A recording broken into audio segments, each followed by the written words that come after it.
Our Father, who art in heaven, hallowed be thy name. Thy kingdom come, thy will be done on earth as it is in heaven. Give us this day our daily bread, and forgive us our debts as we forgive our debtors. And lead us not into temptation, but deliver us from evil. Hallelujah. Yahweh, we told you for this 7-day Shabbat. Yahweh, as we approach the feast days, Yahweh, we ask that you have our minds right before you, before we go into your feast. Yahweh, look over our households, have our households straight. Yahweh, every aspect of our lives, Yahweh, have it in order so we be ready to go into your feast and worship you. Yahweh, continue to put it before Israel's mind to want to keep your feast all the days that you have appointed for your people. Yahweh, have us in the mindset to be sincere and take great delight into following you and your son Yahshua HaMashiach. Yahweh, continue to give us a sound mind so we'll be able to do your will. Yahweh, have it that we walk in your son's footsteps, and to walk in such a way that we will not go to the right or to the left, but continue in that straight and narrow path that leads to salvation. Yahweh, continue to give us that strength that we need in order to make it through these last days. Even as your feast approach, Yahweh, give us the strength to endure any amount of trials and tribulations Shaitan may throw our way. And Yahweh, continue to have us to come to you anytime that we are going through any amount of stress, any amount of depression, anything that may befall on us during your feast, and come to you in a prayerful state of mind and to ask you to relieve us from all the things that Shaitan may throw our way, and to be able to have your feast and be able to walk in your feast days and have a mindset to learn of your way. Yahweh, have a mindset to prepare our souls for your coming. Yahweh, continue to let your word go forth and touch each and every one of your people that want it. And Yahweh, continue to have us the Shema, to hear your word. Not only the Shema, but also to carry it out, to show you and to show the world who the true people of Israel truly is. Yahweh, continue to stand your people up, the men, the women, the children, all in Israel, and to have us in a way to walk in this way of life and not be ashamed, but to just take great delight and joy just knowing you and your son Yahshua HaMashiach, and knowing that we keep these days and keep your ways to the end of our days, we may see your face in peace. In Yahshua HaMashiach's name we pray. Hallelujah. Hallelujah. House of Israel, you may be seated. Shabbat Shalom, Israel. And Shabbat Shalom, all that tuning in on the live stream.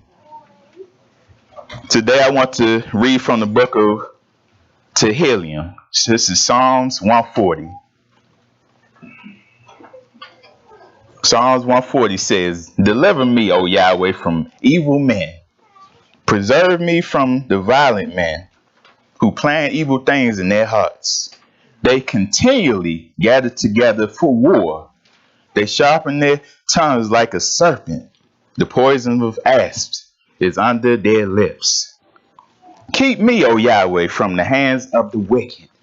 Preserve me from the violent men who have purpose to make my steps stumble. The proud have hidden a snare for me in cords. They have spread a net by the wayside. They have set traps for me. I said to Yahweh, you are my Elohim. Hear the voice of my supplications, O Yahweh. O Yahweh, the strength of my salvation, you have covered my head in the day of battle. Do not grant, O Yahweh, the desires of the wicked. Do not further his wicked scheme, lest they be exalted. As for the head of those who surround me, let the evil of their lips cover them. Let burning coals fall upon them. Let them be cast into the fire, into deep pits, that they rise not up again. Let not a slanderer be established in the earth. Let evil hunt the violent man to overthrow him. I know that Yahweh will maintain the cause of the afflicted and justice for the poor. Surely the righteous shall give toda to your name. The upright shall dwell in your presence. Hallelujah. Hallelujah, Yahweh. I don't think I need to say anything else after that. We just give Yahweh toda and we give him all the praise that he well deserves. Hallelujah. Hallelujah. At this time, I'd like to turn the service over to Zarkane Dawid Yakihan Senior. We want to receive him by giving Yahweh the highest form of praise by saying, Hallelujah. Hallelujah.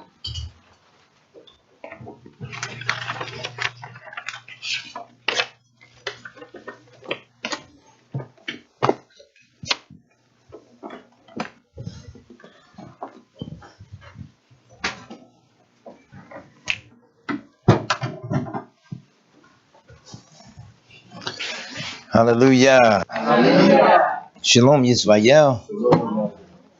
Caught me unawares this time. Back on schedule again, being off schedule, correct? Praise Yah. We give Almighty Yah all the honor, the praise that is due unto that most Kodesh name. I think on the name of Yahweh and his son, Yahshua HaMashiach, we do realize, even in this earth in the last days, a name is of such primary importance. The world doesn't make a great deal out of it when it comes to Yahweh's people.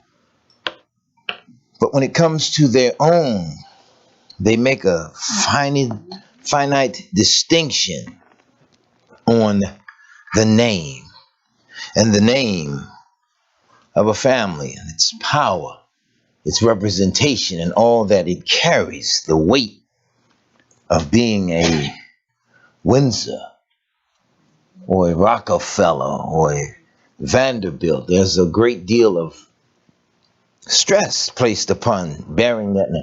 Toriyah, had I not looked, you've been standing there for a good. Toriyah, I look in this direction.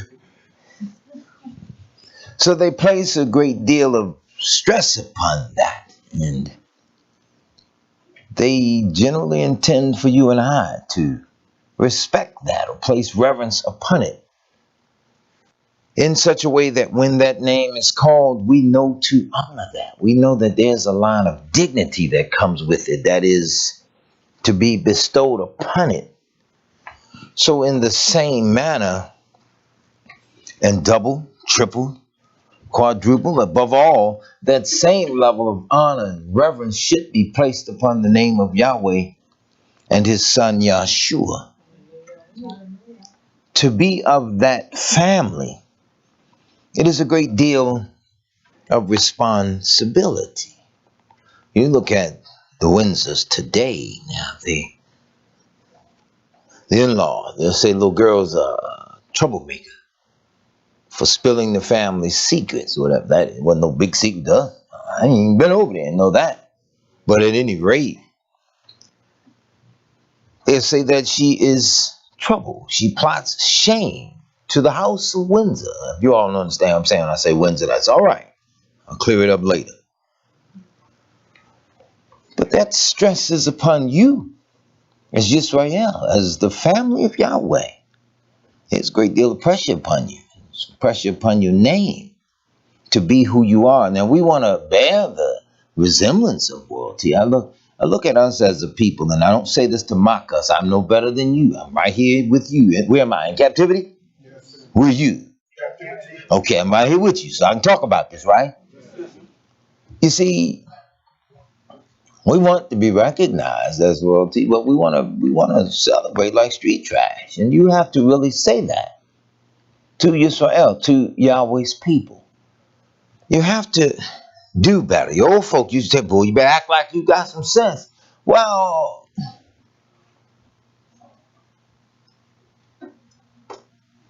ain't that what the white man doing? Think about what I just said. Y'all ain't say nothing yet. Let the family understand and reflect at home. They ain't catch what I just said. The white man ruling the world. He acting like he got some sense.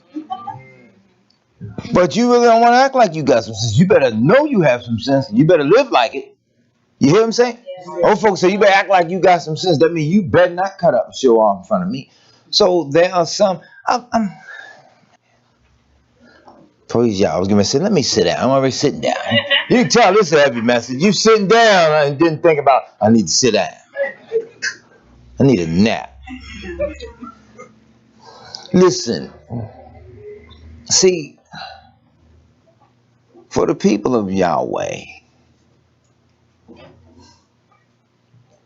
how can I say it? Okay, here's a good one. A bank robbery. Bank robbers will take all the time they need to plan the robbery. But the actual execution of the plan, they ain't got all day. They're on a very tight time frame. And they want everybody that's in it to play their role. You better know your role. If you're the driver, you better have a motor running. In fact, if you're the driver, you better not get a car with a starter problem. Or the gas, it ain't got no takeoff, nothing. You better be on top of your game. Am I correct? You the bag man, you the one got to jump over the counter, get the money. You better be in shape. You know, they ain't gonna send no 500-pound man. You hop the counter. They just ain't gonna do it, right? Two little skinny guys there at the door. And big man over there. Now he's stuck halfway on the counter. One leg up in the air, the other on the floor. He's stuck. But it's supposed to go down. That'd be a piss poor robbery, now wouldn't it? So everything has to be planned and executed properly. Do you realize Daniel says that the time shall come that the saints shall take the world. They shall take the kingdom. I want you to hear what I'm saying. They're going to take it. And they certainly can't be playing around. The enemy know that's prophetic. The enemy know it's coming. The NSA, CIA, FBI, all alphabet organizations right now, their biggest fears now are staving off and restoring America's power and prestige on the world stage so that nobody will ever walk up on them the way 10 or 12 little hillbillies walked up on them on January the 6th, right? Notice I say 10 or 12, even though it was a couple hundred, whatever. When it all comes down, ain't but a handful gonna get some really serious time. Everybody else gonna get that slap on the wrist, right?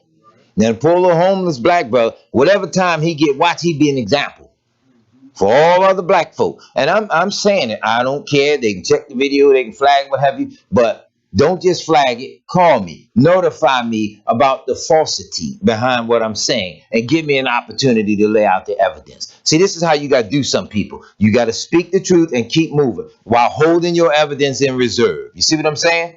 You never fire all your shots and you ain't seen the enemy come over the hill. They even taught one another in warfare. Don't fire till you see the whites of their eyes.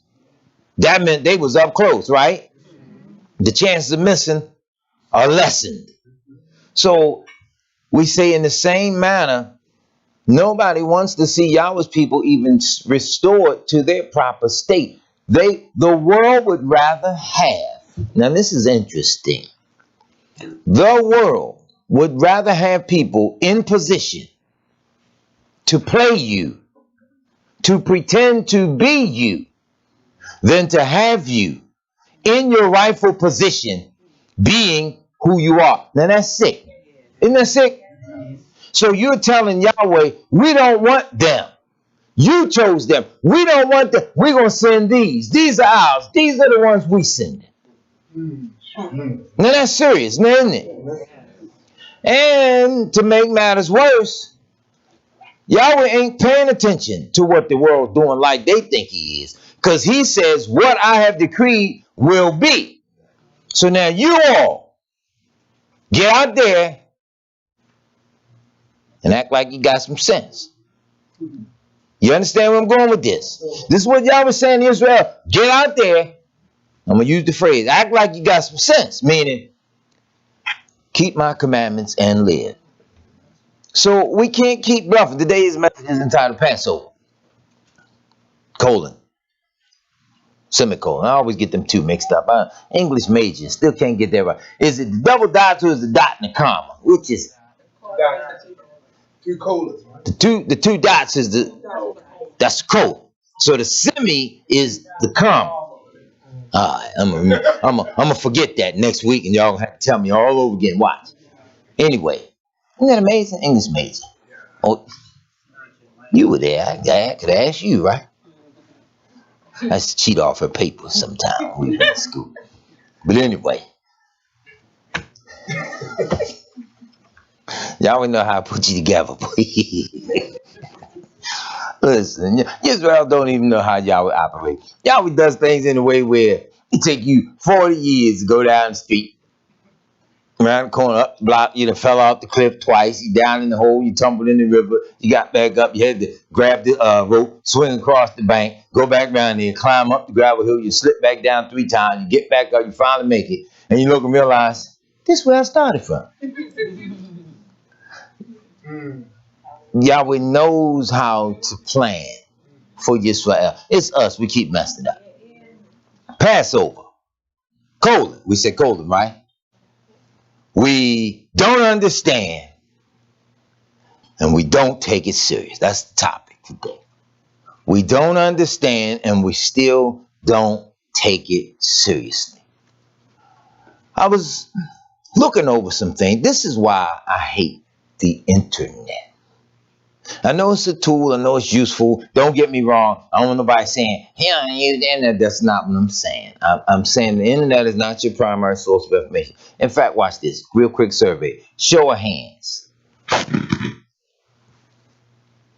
Show of hands. How many of you all remember days when there was no internet? All right. Do you feel like you were smarter then?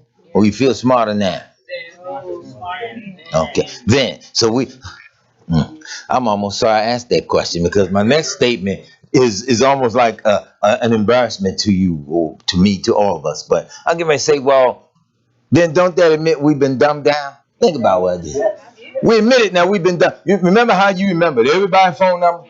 You knew mama's phone number, you knew grandma's phone number, you knew Uncle Joe's phone number, you knew the job phone number, you knew the job and the extension number in the back when you was running late and you want to call Carol and tell her, open the door, let you in and clock me in, I'm going to be a half hour late, go on punch. Remember all that stupid stuff? Don't act like I'm the only one seen that or heard that. But I'm making a point. We were smart, we remember things, we knew stuff. They can't remember nothing. And little grandchild will be right now, run right past you. What's that? Who was that? You don't remember nothing now. You got Google to find who that was. Anyway, I was thinking about something. I was looking at something online a few moments ago. And these people, a lot of times I'll be out in stores. I will pull their little tracks up stuff. So this written by some little people who come to the knowledge of the name. Anyway, look, the Feast of the Bible. So they, you got to get that Cecil B. DeMille's tone back. The Feast of the Bible. Give it a little more dramatic effect, right? Anyway, just reading it and seeing some stuff they got in here. And I Googled some of the stuff they talking about. So I get in there, man. They got all these rules for the Passover. And the interesting thing is they gave you the date for the change of these rules, for the addition of these rules. Long after the apostles were gone and had written what Yahweh commanded them, here come these other groups. These when we were young, North Avenue and Howard Street was the line of demarcation between East Baltimore and West Baltimore. That was the line of demarcation. You could go from Howard all the way up to Hilton, all up in Emerson Village, all out Woodlawn, all that was the west side of town. You good. You probably gonna know somebody. Cross Howard Street, it wasn't no problem getting beat. or chase back over the bridge. Okay, I don't know how it worked that way, and it's like that everywhere, every major city, wherever we are. We are territorial. That's how people got divided up into families and tribes and all that stuff. Don't you come over my territory, you know. Anyway, so I'm looking at something that they got online, and they're giving all these dates for when you can and can't eat this, what was added in, how they did this, how they determined what was leavened and unleavened, and how much time it took before something was leavened. In other words, now, here's two ingredients that when combined, one is now a leavening agent. But it's cool to eat it, long as it ain't wet for 18 minutes. So I'm like, all right, now, where was this in the Torah? You understand what I'm saying? Yahweh said that the children of Israel did not have the time to knead their dough. So they baked their cake quickly. Okay, I want you to understand they were on a very tight time frame. So for Passover, you ain't got to get all extra like these different people out here in the world get extra. And I'm reading it, and they divided the Passover up between Ashkenazi Jews and Sephardics.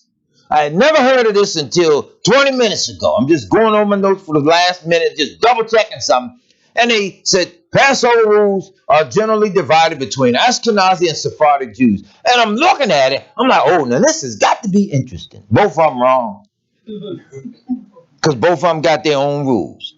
Now, I'm going to pull out a passage of scripture today that reminds us that Yahweh's people had always kept sinning against him. And one passage of scripture says, for a long time, the children of Israel had not kept the feast in such a way as it was commanded. So I want you to think on that. For people that are new to this way of life, I don't want you all to feel, what's the word? Let me make up a phrase real quick.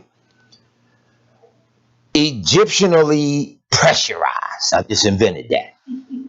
Okay? I don't want y'all to feel Egyptianally pressurized. In other words, I don't want y'all feeling like, oh, we're leaving. We're coming up. We're going to do exactly like they did in Egypt. Oh, I can't do. Oh, I heard a dog bark. We can't leave. I want you to calm down. Okay? Because you have to just really, I know, Mother, that is, it does even sound funny. Just imagine how messed up we get by following people who really didn't know. I've been to places like that. We were going somewhere and going to another state. There was a couple of cars. We've been in a caravan. Anyway, the lead driver, he didn't know where he was going. So it's 4 cars. We all in our traffic. We even like snake. You got to keep up with them. You got to drive with them or else you get lost. But we get to going for 2 hours or so and somebody figured out he don't know where he going. But he leading. You understand? That's the night I found out how fast your car really would go. Anyways, I was the 4th car. To keep up, you really had to stomp on us. I had to stick with him. I was with him like the sticker from NBA on his license plate. He couldn't move. Point. Somebody that don't know Yahweh come to this way of life. And when specific rules don't suit them, they start switching, changing, and adding rules to suit themselves. And then look back at you, the one who should know the way. You're the 4th car. Now they telling you how it's supposed to be. And you following them. You hearing me? I want you to back up in time with me. Somewhere around, let's not use this term AD. I ain't no great Latin speaker in international double speak, as we'll call it. AD, I know Domini means year of our Lord. So I don't have a Lord. So let's go with something CE, their era, the Christian era. We'll use that. They call it the common era, whatever. We're going to call it the Christian era because these folks have done so much dirt and damage to the world. We're putting it on them. It's their time frame. You took over and said, we're no longer Israel today. We're Christians. So, all right, this is your time. So, instead of AD, CE. Can we agree on that? That's us. If the world don't like it, that ain't our problem. Anyway, y'all have to learn certain rules along the way. You have to make your own rules according to Yahweh's rules. You hear what I'm saying? In other words, when you're dealing with them, you make the rules and you keep moving because Yahweh's rules. Minister Dawid mentioned something on last evening, and that was profound. I was talking with some people about feast days and how the devil tried to give people the blues on the feast days. And it was almost as if the minister was listening in on the conversation we had. Because I know I hadn't repeated a word of it, but he talked about it as if he were there. I've been through that so much in my life where I'll give somebody the same content of your conversation. People look at each other, we were just talking about that, and you were nowhere around. Yahweh thereby gives confirmation in things like that, okay? I received a letter from a dear sister. I was reading a letter earlier in the week, and she was talking about that, how hearing the voice of Yahweh, people act like and or think you crazy. No, dear sister, when Yahweh speaks to Israel, in the sense, that don't make us prophets because we know Yahweh's guiding us. He says to us in his word, thou shalt hear a voice behind thee saying, this is the way, walk ye in it. Now, you may not hear that exact phrase. You know that Yahweh will speak to his children. Go this way. Don't touch that. He'll guide us. And we really have to be listening to that. Okay? So I agree wholeheartedly with the dear sister's letter, which she acknowledged. She said, Spirit even be leading her to not keep on talking to certain people about certain things. And that is true. You'll have a time frame where you can't keep on wasting no breath and energy on somebody that is determined to fight Yahweh's word. That does not mean you have taken down. That means you take hands off of the situation. Because Yahweh is in control of all, and no amount of injustice, hatred, animosity, or tension towards him, his name, his son, and his people, no amount of it, nowhere in the universe is ever going to go unaccounted for. So whoever does it, they got to give an account. You hear me?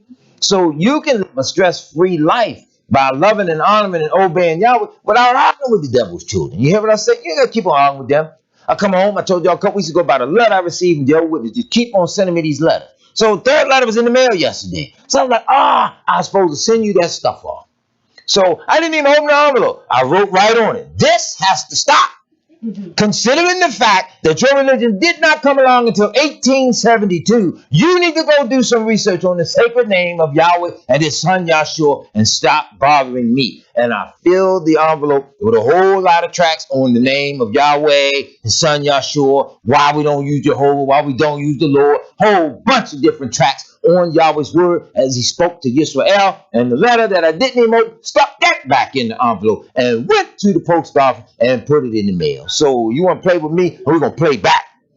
You see what I'm saying? You don't keep arguing and going back and forth with people. My point here, the whole world took Yahweh's culture from his people and going to make it be what they want it to be. And want to make you feel bad if you don't keep it the way they say keep it. Those of Yah's people, the children of Israel did not run out to Weissman and buy matzahs. Think it. It's funny, ain't it? But think about it. They ain't go running out nowhere buying no matzah. They made their bread. They didn't have time to do the general way that they would do it. For those of us that know about leavening agents and the way it works, it's like gases. You know, like the, after the, well, you got a week or two, but anyway. Next Kaiser roll or something you got, just break the roll open and look at the interior of the bread. Look at the texture of the bread and see the little holes all through it. There's a reason for that, because the leavening agents, when combined and heated, create a gaseous effect. So it rises. And just like, never mind, I won't use that example. But anyway, it rises. A couple people caught where I was getting ready to go, right? See, praise y'all.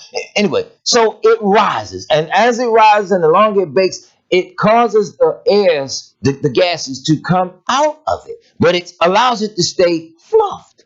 So when you break it open, look at it, it's real puffy. Okay, sin does the same effect to us. Sin is like, all right, I'm back to my point now. Sin is like gas in the body. You get bloated, right? And when it's passed or removed, belly go down, whatever. Am I correct? All right, yeah, so I had to work it back in. The brother said, wow. It was smooth, wasn't it? Got it across. But anyway, I know. Let me say this to you all. People think when they hear you say certain things sometimes that, well, he shouldn't even really be bringing that up. No. One of the messengers of Yah said in Psalm 73, I believe it was, the things that he learned about the world and how the world works, everything in the world connects to Yahweh's word.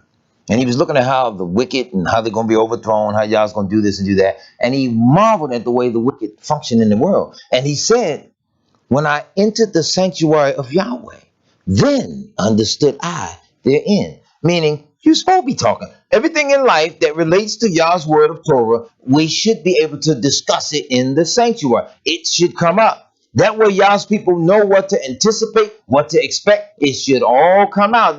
There's no subject matter off limits. Yep, some preachers will not discuss sex.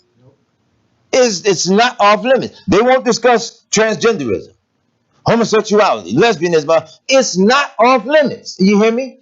Yahweh is in your marital affairs. He's in your business transaction. He's in your job. He's in your diet. He's in all these things in the earth. So somewhere along the line, it has to come up, right? All right. So let's get on with this. So now the nations, they're going to teach us how to keep Yahweh's commandments. Well, we don't need them. We don't need to run that. I'm not knocking if you got to buy matzo. I will not knock that. Pay strict attention to the ingredients on that. Make sure you got the one. They use this word kosher. You find that in the scriptures, let me know. I'd like to see that. But that's them. Again, their culture. They just throw stuff at you. A lot of times we don't even know what it means. Right? You know, the old folk used to say, you square, you. Children say, he's a square. Now, you like, wait a minute. Old folk ask me, was I square? Meaning, you good? You cool? Everything all right? Young people say, you square. You straight up. You honest. The other kids cheating on the test. Smoking in the bathroom and all this stuff. You don't do none of that. So now you're the square. Now you're confused. So, can you imagine a group of people claiming to be Yahweh people? One on the left hand saying doing it this way. One on the right saying doing it this way. Yahweh said you'll hear a voice behind you saying this is the way, walk ye in it. And then they convince you, ignore the voice that's behind you and go with us while we on the right and the left. You hear me? And everything in the world, their whole political dynamic, everything on the right and on the left is wrong. Yahweh tells us to walk in the straight and narrow path. And it ain't hard. And don't let nobody convince you this way of life, walking with Yahweh is hard. Don't let nobody convince you that it's hard. It's not hard. You have to want it. Okay? Rock candy is hard. And chances are, you get a certain age, you don't want it.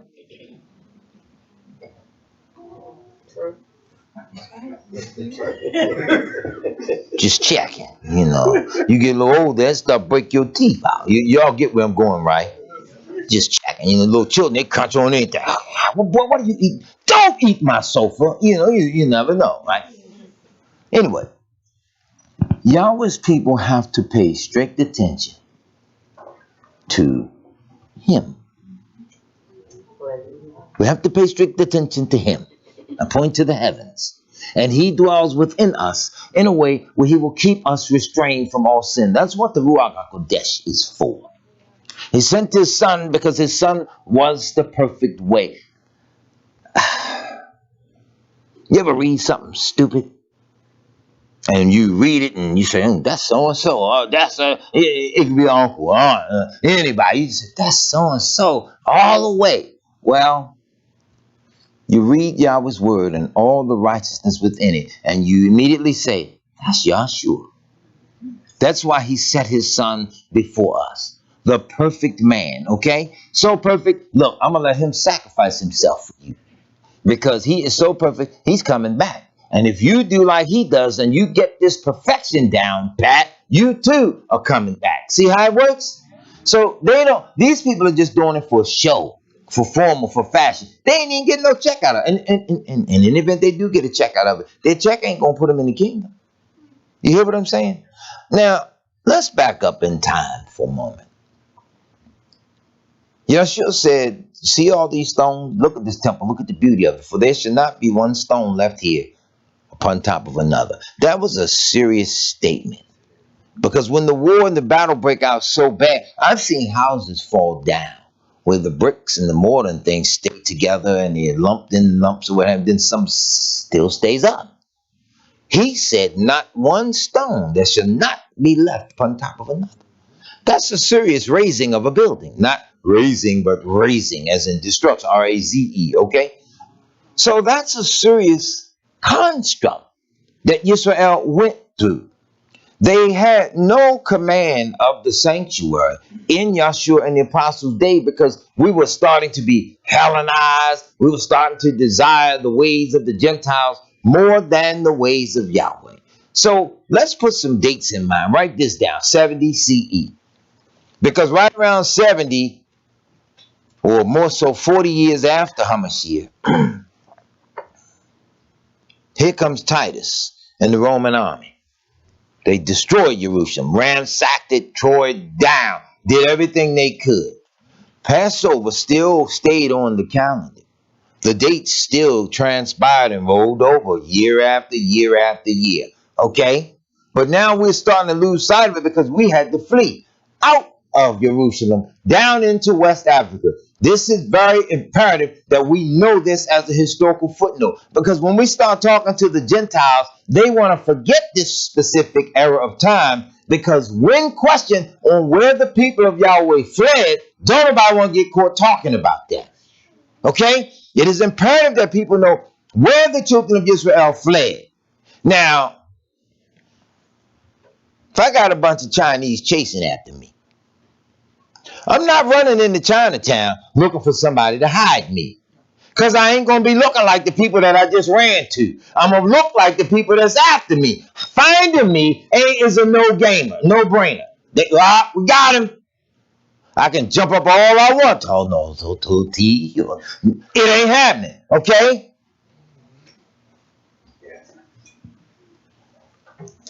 To hide, I got to go run to the hood. Right? I gotta go run to Mookie, man, and somebody. Yo, man, hey, man, look, they after me, man. Hide me right here real quick. Man, what they doing to you, man? Right now, we'll get them later, but right now, just let me hide. All right, man, get over here. I'm sitting over there, there's 17 of us. And to the world, we all look alike. I got a better chance of not getting caught sitting right there, hiding among my brethren, than I do trying to hide up in London. See, speaking of London, y'all notice after the story broke the other day and they were getting on, y'all ever seen a black royal palace guard, a black guard? You know, the ones with the big afro hat? You ain't never seen one, have you? Now, did y'all see the one that popped up this week? See, the story broke, now they want to flash the camera and they got one standing. I'm like, hold now. Wow. Forgive me for being so stupid and detail-oriented. I seen it on the news, that's the first I... So now, if brother do his hair right, he don't even need the hat. And if you did your research like you ought to, you'll know where the hat came from. Because there were some tribes in Africa that wore their afro up like that. And they were armed to the teeth. They were security beyond compare. Martial arts trained and all that. And didn't go to China to learn it. Now go do your historic research on that. So years later, here come some people up out the caves now claiming to be the king and the queen and all this other stuff that we ain't even checked them on yet. But they see how well these men were able to protect the king. And all of a sudden, you remember that and you train your men well and put a big hat on them in honor of the afro. So just a little history lesson. You all want to go check out and you come back and say, boy, that L. Johnson's something else. Anyway. We had to flee. And we left Jerusalem. And we went west. Deep down in Africa. You start coming all across Africa, man. You got some countries you got to cross. On that continent. To get where we were trying to get to. We were getting as far away as we could. And trying to at least blend in. When we got where we got. Our brothers and sisters down there again. Doing what they was doing. And, you know, just acting crazy on us. Yeah. We do this. This is a spiritual thing. Remember, this started when we were the only inhabitants on the earth. It started way back then, okay? We went at one another. Then somebody made a baby and the baby lightened up a little bit. And baby went on and had other babies and the babies lightened up a little bit. Now you got a subspecies of yourself. You hearing me? Process of time, the subspecies go on, lighten up, this, that, and other happened, this, that, and other, so on, so on, so on, so. Now you got another subspecies of the subspecies. And you go on and go on and go on until you end up with democracy. That's real slick. Y'all gonna catch that one at 4 o'clock. You got that. There you go. See, anyway, that's how it happened. So now we are still going at we like we did in the beginning. because we didn't honor and obey Yahweh. We're going to have to know points like that. Because if we weren't able to fully keep Pesach no more and do the thing we were required to do in the land in 70 CE, then you got to know a little bit of the history of the world by the time you start dealing with 1100 CE. Because right around 1100 CE, here comes a group of people now that are interested in what they heard from their fathers that this group of people used to do. Having heard what this group used to do, this group picked it up and started running with it. So that by 1300 CE, they're safe and or comfortable coming out saying they're you. Because you are now gone. Premises vacated. Your continent, your country, is your house boarded up. Nobody there. So now by 1300 CE, the stories are being changed. People are telling the story now. Yes, our father, they couldn't even quite say his name right just yet.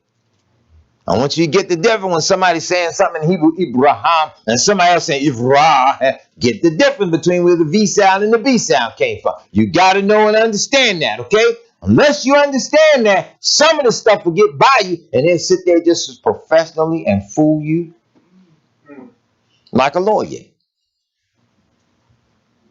A lawyer is a professional liar, right? Ain't that how it works?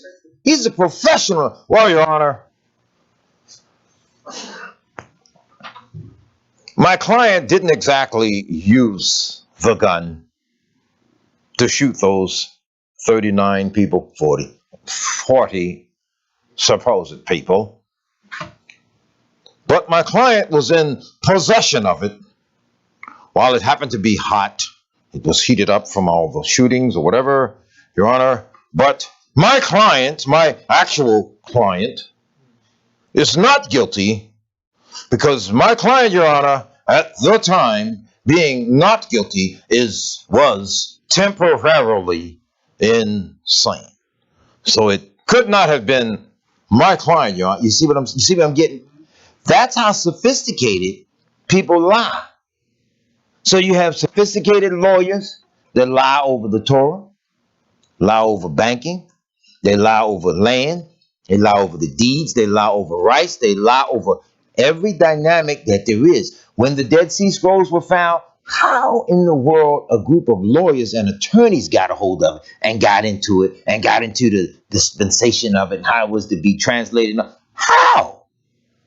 You didn't even fall in the hole and find it in the cave like the little boys did and get up and take it to some people at a pawn shop who paid them a certain amount of money, who realized what they had, who took it to another group of people who said, well, you can fence this to me and I'll make sure you get 20 cents on the dollar for it. But meanwhile, it's got to go through some rigorous studies. And we don't understand a lot of this because they don't tell it the way they ought to. So by 1492, here come Columbus, who claimed to be a Yahudi. Ain't this interesting now? Coming to discover some other stuff that was already there. The brilliance of it all. Just go discover something that's there, owned and possessed by somebody. Man, let me get a ticket to Fort Knox or one of them places wherever they got all our stuff at. I'm going to discover our gold. Anyway, here comes somebody discovering something, being sent off by two other people up there in Spain and all them places, pretending again to be Yahweh's people, who wasn't germane to that part of the world, had no historic ties, roots, nothing to it, claiming to be that. Meanwhile, we out here in captivity, wherever we at. We're going through whatever we're going through. All our riches have been taken, scattered, dispersed. Here we are. Not knowing we should be keeping this. The moon hanging up there above our head every day and every night as a witness perpetually over our generations. Rising, setting, the sun, rising, setting, transfer, time, space, seasons, everything. We still, somebody somewhere still knew Yahweh in this earth. Are you hearing me? Thank Yahweh for that eternal umbilical cord that could never be cut. You hearing me? Total Yahweh for that eternal umbilical cord. Because somebody prayed for you. Somebody prayed for me. Somebody was concerned, generations of old, that Yahweh might touch us and wake us up. We owe them. You now can't screw this up, that you've come to the fullness of whatever it is we understand about Yahweh in our lifetime. You hear me? If we gather on the Shabbat, we gather for a reason. We gather because we know it's right. We know it is to be kept. We are trying to get back to what Yahweh initially said. Keep my commandments and live. Translated in today's language, as grandmama would say to you, you better act like you know. And you better live like you know. Correct? So now we go from 1492 to 1619. Now you got the yoke of iron on your neck, just like the scripture says that you would have. You come here, nothing, naked and bare, with your buttocks uncovered, to the shame of Egypt, to the shame of captivity, just like the book says. But others claim, look, I'm going all out on this one, so you might well brace yourself. I ain't never seen no old naked white ass on none of them pictures. Yeah, I said that. Don't play with me like that. You ain't never seen none of them. They got the pictures of us. If you know how to go and do the research, you'll see all up in London. See, our brothers and sisters are so busy now. We so into this Afrocentricity thing. It's all right to love Africa. Ain't no doubt about that. But now we taking stuff and making it a religious movement. And having made it a religious movement, you can't do no serious thinking. You can't do no serious praying now, because our brothers at the head of it, they don't believe in praying. They think if they just read only black people's writings, then they're going to know all that there is to know. As if black folk can't lie about history too. You hear what I'm saying? Why not search out Yahweh, who cannot lie? Why not search out Yahshua, who has no unrighteousness in him? We just caught up in the Afrocentricity of it, whatever that means now, and we still ain't free by it. So when the Passover come around, no wonder we so nutty. No wonder we really just still don't know. We still just do not understand it, because we won't let the messengers that y'all sent say, go teach my people. Lay this out for them. Make it plain. Somebody come along and dispute it, because this is what they want to believe. There's a difference between what you want to believe and what is really the truth. You hear what I'm saying? There's a difference between that. Derek Chauvin put his knee on George Floyd's neck and murdered the man. Chauvin wants to believe he is not guilty. Now I'm trying to figure out, how do you even come to a conclusion like that, except you be double-minded. You can't even own it and say, look, I hated the man. I was really mad with him, man. I held him down like that now. But I got to be honest. I didn't mean to do it. I killed him, but I did not mean to do that. I just was being mean, holding him down. But even if you said that, but you're going to say not guilty, as if you weren't there that day. Come on, Yisrael. Yeah, it's the same thing with the people that run the world. You took over everything now. You say you're not guilty. You're taking the culture from us, and you're going to redefine it for. You're going to tell us how to do all of these different things in Yahweh, and you ain't living up to it yourself. So by 1619, we in chains. We got chains on our neck. Can't marry our wives like we are to our children. Wife give birth to the children. You see the baby one time. Next thing you know, the baby sold on the farm or the plantation up the road. These types of things happen to us. And see, sometimes people do stuff weird. When it come back on them, the judgment that fell upon them, it looks sad. But you got to be real careful even judging judgment. Because sometimes a reward that come back from her, if it's from Yahweh, it is not unjust. They see all them folks ran out begging and pleading and widening and all this other stuff. Now he come up there complaining and hooping and howling about hate crimes against Asian people. But hate crimes been against us, and they fought to get a law passed that said, man, stop doing that to them. And you still ain't found it. How do you describe this spiritual hatred in a nation? So ain't no congressman 400 years old. I can see they was living like in the ancient days for Mitt Romney or what's that old dude look like Granny from the Beverly Hillbillies? Tom. Mitch McConnell. She seen the Beverly Hillbillies. She know. You seen it, right? No. See, I said that everybody else forward. They like, who? Sister knew straight out the gate. Anyway, now, and I'm being sincere. I mean, that may be comical, but I'm dead serious. Now, he ain't 400 years old, but he still got the same mind that those from a couple hundred years ago had. So how do you still possess that? And you say you're modernizing, but yet there's a group of people you can still keep and dehumanize them, and it don't bother your mind. Then you want to stand around and say, we shall thus keep the Passover the way that the Scripture says. And we won't do that part there. Skip that. Yeah, this year. You know what? Come here. See that? Make a note of that. We're going to change that when I'm finished this speech. Ain't that how I get done? That's how laws get passed. Change stuff to suit themselves, and justice can't be done on behalf of Yahweh's people. That's why it's going to take Yahshua to bust this man's system up.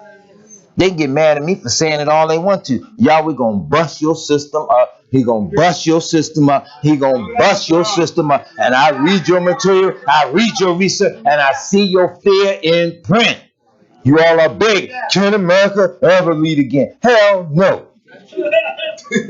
Hallelujah. Hallelujah. We're sick of you and your leadership.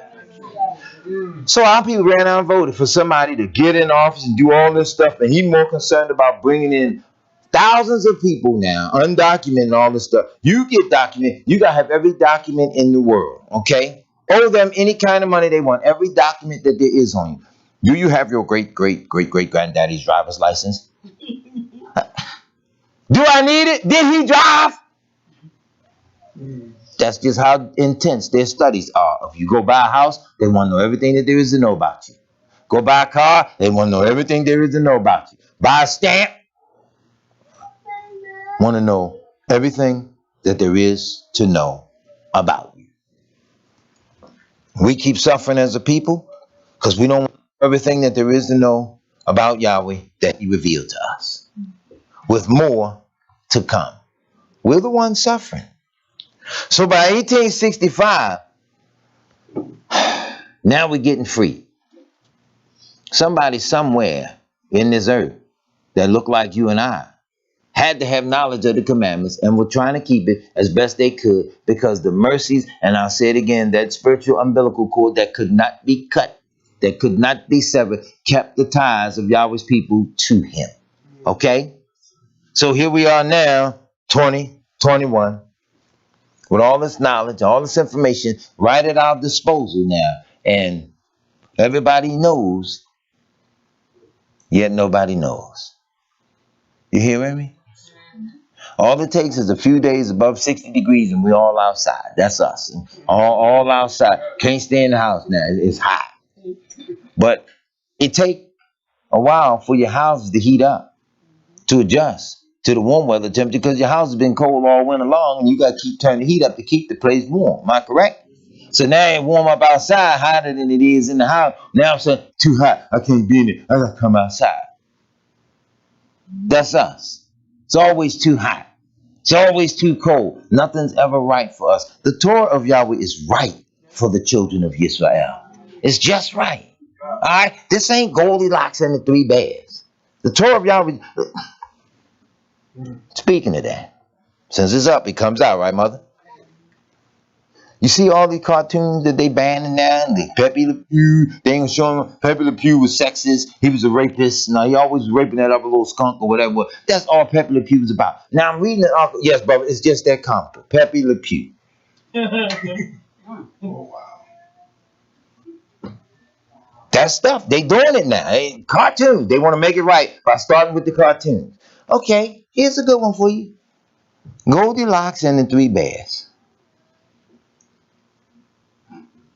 Goldilocks, just like the woman that caused Emmett Till to die, has never been charged with a crime. What was Goldilocks' crime? See? Breaking and entering. Didn't she break into Three Bears' house? You can't even be a bear when these people come along and live in the woods in peace.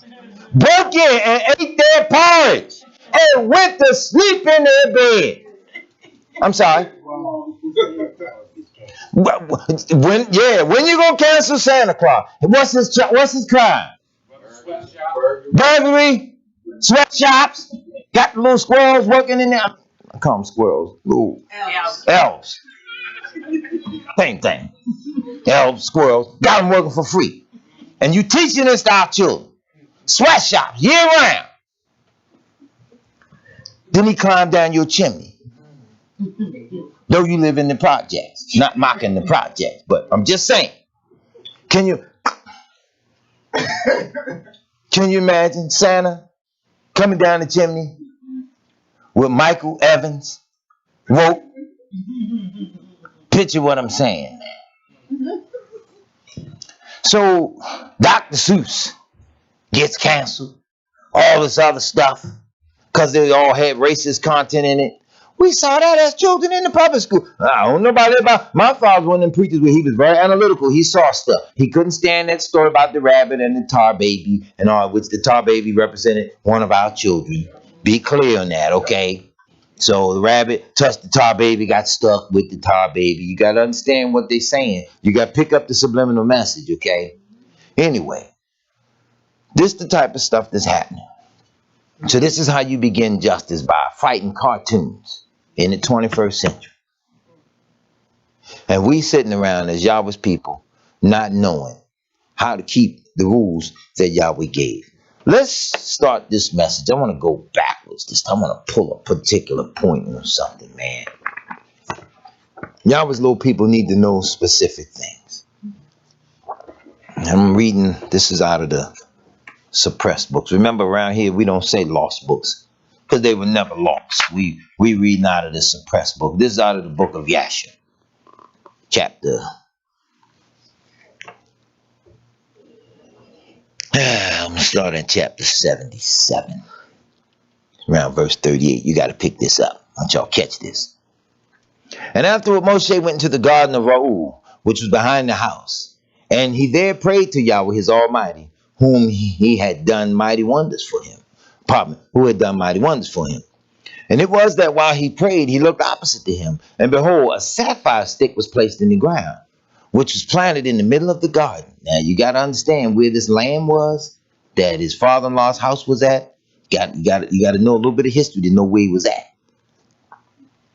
And he approached the stick, and he looked, and behold, the name of Yahweh Almighty of hosts was engraved thereupon, and developed upon the stick. And he read it, and stretched forth his hand, and he plucked it like a forest tree from the thicket. And the stick was in his hand. This is the stick with which all the works of Yahweh our Elohim performed after he had created heaven and earth, and all the host of them, seas, rivers, and all their fishes. When Yahweh had driven Adam from the Garden of Eden, he took the stick in his hand, and went and tilled the ground from which he was taken. You getting this? Something that Abba Yahweh had upon all creation. See, you got this Merlin the magician crap. Merlin had a stick. What was his stick made out of? Hollywood. Thank you. Made out of holly. A specific type of wood. Hollywood today does all its miracles before your eyes, and you ain't catching it, right? Anyway, let me move on. I don't want to get sidetracked. So now Yahweh drove Adam from the garden and gave him this stick. Here, get out. Take this. You're going to need it. And the stick came down to Noah and was given to Shem and his descendants until it came into the hand of Abraham, the Hebrew. And when Abraham had given all he had to his son Yitzhak, he also gave him this stick. And when Jacob had fled to Padanaram, he took it into his hand. And when he returned to his father, he had not left it behind him. You see that? And he kept something. This is the tradition. He kept it. And when he went down to Egypt, he took it into his hand and gave it to Yusuf, one portion above his brother, for Jacob had taken it by force from his brother Yisah. Okay? And after the death of Yusuf, the nobles of Egypt came into the house of Yusuf, and the stick came into the hand of Ra'ul the Midianite. And when he went in out of Egypt, he took it in his hand and planted it in his gardens. And then you see how it fell into the hands of the Gentiles. And all the mighty men of the Kenites tried to pluck it when they endeavored to get Zipporah, his daughter. But they were unsuccessful. Now, see, you got another group of people come out here and they tell it's called the sword and the stone. See how people plagiarize your stuff? See how they steal your stuff and then make all the stuff up? Come with King Arthur and the Knights of the Round Table. How a group of people have a round table that didn't even have enough civilization to know what eating at a table was? Yeah, I ain't pulling no punches with them. I'm straight out the gate. You ate and you spat, among other things, right on the same floor where you lived at. Okay, so don't tell me about those stinking castles and all those filthy floors. They got these thick polymers that they done put on the floors up there. Stuff that thick now. You walk over, but when you look down, you're looking at age-old spittle and everything else, and blood baths where they done killed and orgy fire one another. All that stuff is there. So don't play them people cheap. Okay, some people live off of the allure of blood and guts. Are you hearing me? Yes, sir.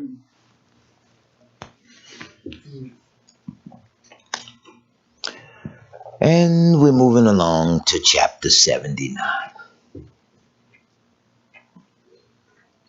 Verse 19. And Moshe and Aaron came to Egypt, to the community of the children of Israel. And they spoke to all of them the word of Yahweh. And the people rejoiced in exceeding great rejoicing. See, for somebody down in the land and in captivity, and they never heard the word of Yahweh, somebody come talking something different, but true. It takes a different spiritual hold on you. Are you hearing me? He came talking the truth. See, a lot of times people go listen, they go looking for something different. So when they hear something different, that captivates them. But the different that they hear might not be true. You know what I'm saying? Your children can come up on Dr. Seuss and nobody want to hear that crap. But then here come the lady who wrote Harry Potter. Whoever she is, R.J. Nabisco, what is it? J.K. Rowling. I'm talking about J.R.J. Nabisco. Anyway, thank you. J.K. Rowling. There you go. I'm talking about where I'm getting Nabisco from. Must be something to, there's a cookie dough connection somewhere. You watch, we'll find it. Anyway. Sorry about that. So he spoke the word of Yahweh to Israel. They were rejoicing. And Moshe and Aaron rose up early the next day. And when they went to the house of Pharaoh, they took in their hands the stick of Yahweh. You hear what they had? Yes, sir. Now remember, Jeremiah starts describing this stick again. Years later, how Yahweh say he's going to take this stick. It's done been broken. Because the house of Israel and the house of Yehudah had been broken. And he's going to put them together and join them in his hand. And the two should be one stick. Is that not what the word of Yah says? So the nation is divided right now. That's us, Israel. We're divided. Anyway. And when they came to the king's gate, 2 young lions were confined there with iron instruments. And no person went out or came in from before them, unless those whom the king ordered to come. When the conjurers came and withdrew the lions by their incantations, and this brought them to the king. Now that was serious. Egyptians had little power too. And Moshe hastened and lifted up the stick upon the lions, and he loosed them. And Moshe and Aaron came into the king's house. The lions also came in with joy with them, and they followed them and rejoiced as a dog rejoices over his master when he comes from the field. Anybody ever had a dog? You ever had a dog or two in the house? You ever see how a dog react to you when you come in? He happy to see you, right? So now here come the men of Yahweh. The king got 2 ferocious lions down at the gate. You ain't coming in past them unless somebody restrain them and let you come in and talk to the king. But here come the bold man of Yahweh. Him and his older brother. Because I think Moshe was the baby. Memory serve me correct? Anyway. And when Pharaoh saw this thing, he was astonished at it.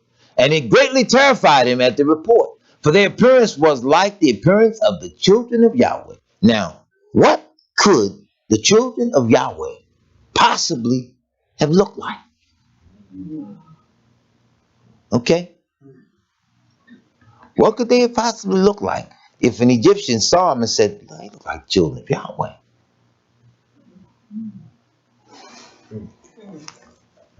And Pharaoh said to Moshe, what do you require? And they answered him, saying, Yahweh Almighty of the Hebrews have sent us to you to say, send forth my people that they may serve me. And when Pharaoh heard their words, he was greatly terrified before them. And he said unto them, go today and come back tomorrow. And they did according to the word of the king. And when they had gone, Pharaoh sent for Balaam, the magician. See how you always got somebody around looking at old evil all the time. I got a Balaam live on my block. Anyway.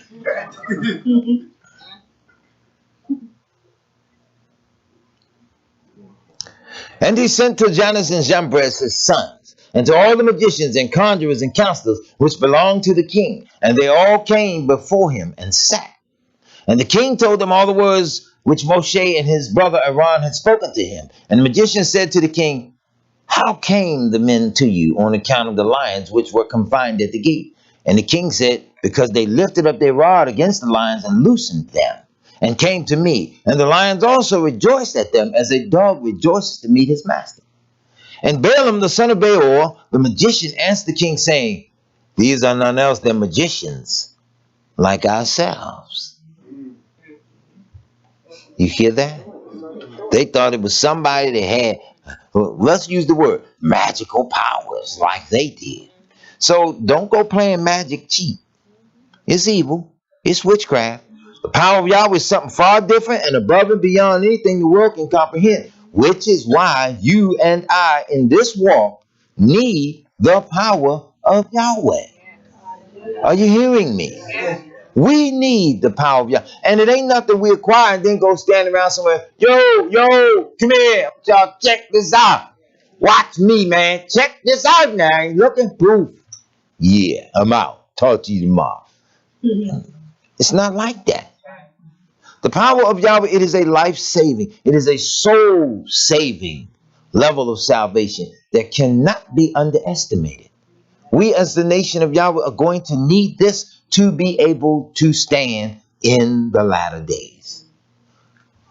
We're going to have to tell ourselves, even if quietly, and just keep moving. You're going to have to tell yourself daily, remind yourself, I am living in one of the most fascinating times to be alive. It is fascinating to be alive, to pray for you. Listen, I was reading some of the letters. I'm going to say this to the people of Yahweh, even though I know eventually I'll have to get rid of it, but people write letters, and I'm a sentimental person. I keep stuff like that. Me and my Isha were talking a couple weeks ago about I don't have a lot of place now to keep the letters. I get so much stuff now. I find I had 3 or 4 different boxes where I got letters from the people of Yahweh because you read through their little prayers and different things and you praise Yahweh.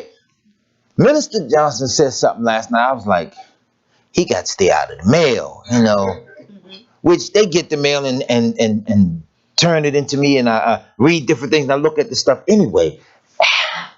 He was explaining in last night's message how Yahweh Baruchs the children of Israel around the greatness of the feast days and the things that they need or stand in need of. When we come to Yahweh and we are abiding by his rules, he starts to show his mighty power unto us, not just to be alluring, but to give an assurance that he is with us. And he opens doors on many things unto us. I was reading about a young brother. He got his, Brother Hernandez, got his HVAC license. Y'all blessed him to be able to work and to stand on his own feet. Mother Carla Sanford with the new grandbaby. I've read in the letter, I noticed how she mentioned a new Hebrew. And I love the way she worded that. I said, look at that. Sister wrote a letter talking about how Yah has baruched her in different ways. And as I was going back through it and I was reading it, and I was like, look at how Yahweh touches people individually in their lives. You may not have everything you want, but if you stop long enough and look around, you'll have everything you need. And when you don't have everything you need, sometimes you still have to remain quiet and patiently waiting on Yahweh. That we said something that we underestimate. He said to us, Yahweh is my shepherd. I shall not want. Let's put want in the proper context. You want a new house. In fact, you want a mansion. Now, you know you don't need the mansion. It ain't but you and your wife, or you and your husband. Hey, now and then somebody come say hi, knock on the door and run on off, right? Hey, how you doing? Just checking on. So you don't need the man. You know you want it, right? You don't need it. Yahshua said, in my Father's house are many mansions.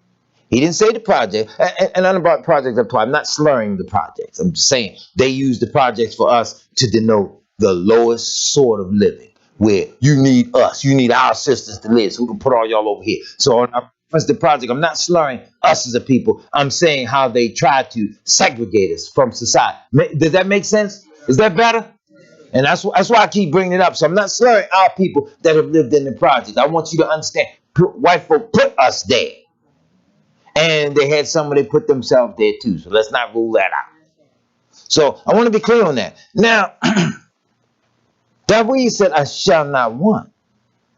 But if Yahweh gave you all the things that you stand in need of, and you are in want of nothing, even in a state of poverty, yet you have all that you need, are you or are you not Baruch of Yahweh? See, a lot of times it's our personal greed and lack of understanding the relationship to Yahweh. You hear me? Then there are other things that we as Yah's people stand in need of, and we're going to have to learn how to pray to Yahweh for those things or for one another in those things. You hear what I say? When we are in a position with Yahweh where we can get a prayer through and Yahweh hears our prayer, we cannot be wasting prayer on foolish things. I pray for the nation of Israel that men find wives and the wives find husbands, because if that was the first set of commands that Yah instituted was the human family, then there's something tub or good within it. So that if it's withheld from us as Israel, we're at a point now where it may not have been something personal in life that we've done, but something national as a collective that has fallen on the nation to have us so that we are socially segregated without intending to segregate ourselves from each other. Am I making sense? So then we need a mate. We need a better job. We need a mindset that stays on Yahweh so that we are now better oriented to ask for the things that we need. Sometimes we got to even pray that Yahweh give us the strength and the ability to tell others what they need to do. I told y'all the story about me. I went to my father, I was behind on some bills and some other stuff, man, and I could have really worked in the position I was in, stayed patient, waited on y'all, and been a little more humble, and promotions and different things were lying there for me. But in the promotions and in the job itself were always lessons to be learned for other things in life. You hear what I say? When you're a young man and you think you know stuff, you think you got it so down pat, sometimes you don't pay attention. So I go to Elf John now. I knew I could pay it back. I just needed it now to do what I got to do, and I'll get back to you later. You can't speak on nobody else's pocket because you don't know if they have it to spare and or can afford to wait till your later arrives. You hear what I'm saying? So not factoring all that in, I'm factoring in, well, that's my father. He retired. I know he got it. I don't know what he got. So I go there, they need about $300. Now, in exchange for me giving a soft story, I need a soft answer and the $300. I got neither. I got, you ain't praying like you ought to, which to me made no connective sense whatsoever to the situation at hand. I need $300. I ain't the type of person that I was not taught to pray. Oh, please give me $300. I need it by 7 o'clock. Oh, hallelujah. No foolishness like that. You know you stand in need of things. You got to ask Yahweh to open the doors and to make ways for the thing, not getting caught staring praying. Yahweh, please give me $1 million. Whatever you do, please, please, please, please, please. Come on now. Keep your prayers simplistic and realistic, okay? Are you hearing me? Yes. So the old man said, you ain't praying like yours. Prayer ain't got nothing to do with what I need. But it was the strength to say to me what I needed to hear. Ain't make no sense to me. Here I am now years later, it make perfect sense. Sometimes you got to tell people what they need, because sometimes people sitting around waiting on Yahweh to do a thing. Well, the truth of the matter is the floor is dusty. Yahweh ain't coming down here and picking up the broom, sweeping the floor for you. You need to do that one yourself. And I'm using the dust and dirt as an example because ain't no way in the world you can say, well, I've been praying. And the dust just ain't going nowhere. Now you getting a little silly now. Am I making sense? Ain't this sounding foolish?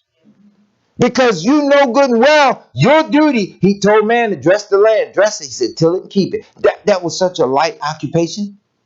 Because Yahweh at that time hadn't even allowed thorns and thistles to come into existence.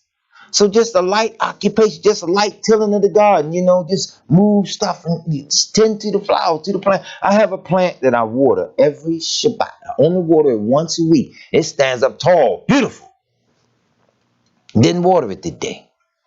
And on the way out the door, I talked to it. I said, oh, sorry, baby, I'll get you this evening. And I left. Time got away from me. I didn't water it. I used to eat my breakfast and I water that particular plant. It sits right by the window, it just sucks up all the sunlight. The thing Jacoby can tell you, the thing grew taller than me. Yes. And I moved it, shifted it so that some sunlight could hit the other side of the leaves one day. We came in one Shabbat, it had fallen over, it broke. That was when I learned just how heavy it was. Put it back in some water. Yahweh rerouted it and replanted it in another pot. It's getting taller than me again. But the original stem, now it's got something growing up out of it. I'm like, here we go. I can find somebody in sanctuary again. Give it away. Give it to somebody else. I just want to remind you, Israel, of things that we have to do. You got to water the plant. You got to sweep the house. You got to take care of this. The responsibilities of these earthly things are yours because man was given authority to rule. I always say to us that the salvation of our soul, the beginning of our salvation lies in the Passover. It is the beginning of our salvation. It goes all the way back to the beginning of the garden when once they were kicked out, Yahweh told Adam and Hawa, he said, just as you have sued for blood, you have tried to offer your blood as a sacrifice. This thing amazed Yahweh that they were truly so sorry for what they had done. A lot of times today, we don't feel sorry for nothing we do as a people. We just keep right on going. See, sometimes you can talk to us about some of our sins, and just a simple conversation with us is so sickening because we don't feel no sorrow for any wrong that we've done to Yahweh. So somewhere along there, you say, you can hear, I left here early in the week. I had a little stack of envelopes. I was going to the post office. I was going to mail calendars out. Man in my age would be out front. He met me out there. I'm coming out. He's just walking by. Oh, there you are. So yeah, here I am. You'd passed. I know you'd passed. I said, well, what makes you say that? He said, I just know it. So now I'm praying because I'm at a disadvantaged situation. I got somebody that knows me and I don't know them. So I says, well, how do you know that? What makes you so certain that you're 100% correct? He said, and once he smiled and giggled, I knew I got one. So I just was guessing to see what you was going to say. So I said, well, do you really want to hear what I'm going to say, or you want to just take a chance and keep on strolling? He says, just out of curiosity, I do want to hear it. It's good, because I was going to tell you anyway. So my dear friend, the scripture says, repent, every one of you, be baptized. You shall receive the gift of the Ruach HaKodesh for the remission of your sin. So my dear brother, it makes no difference who I am or who you think I am. Yahshua is greater. And you know what? You can tell he didn't want to hear that. You can tell he didn't want to hear that. A quick hustle. Shaitan said he was getting ready to ask for something. I just happened to be coming out, he was walking past. reading the sign. So there you are, as if you really knew me. You see what I'm saying about discernment? How we need to be able to pick stuff up. You ain't got but a split second because you don't know who or what it is that you are up against. But yet, Shaitan got people, agents, stuff all over the. Everybody always so obsessed with the children of Israel. They got to know how much you die. What is that? How do you do this? Right there. Everybody, I don't take too kindly to people with a billion questions. Because see, people with a billion questions, they ain't gonna give you no answers on themselves. See, Yisrael is an open book before all the world. Because our lifestyle, there's nothing to hide as Yisrael. Okay.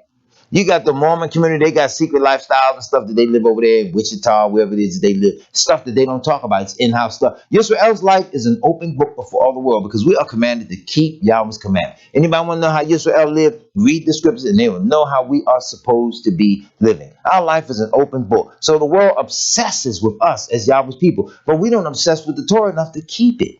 You hear what I'm saying? So when the feast days of Yahweh roll around, every year you got to keep repeating the same thing over and over to people. You cannot afford to keep being forgetful hearers of the word of Yahweh. You got to know how to do a thing and keep it so well that it's not even an inconvenience for you. The Passover coming up is not an inconvenience for you, okay? It is a reminder that in the event of a natural disaster, anything hit right now, whatever your lifestyle is, and a major disaster hit right now, everything you've done has changed. And years later, you will remember that specific event. Well, though we personally did not come up out of the land of Egypt, our fathers did. And it is of such significance and of such primary importance that just as they came up out of the land of Egypt in haste, stop and think for a minute. Our father and mother came up out of the Garden of Eden in haste. And he gave him the stick that he would need to till the land. They came out in haste. And he said, I'll come to the earth just as you did. They didn't have time to pack up nothing. Okay? They had to get up and get out because they had sinned. Now here y'all came and got us up out of the land and have sinned. And the Jewish community, they take it now, they make it a national fun pastime.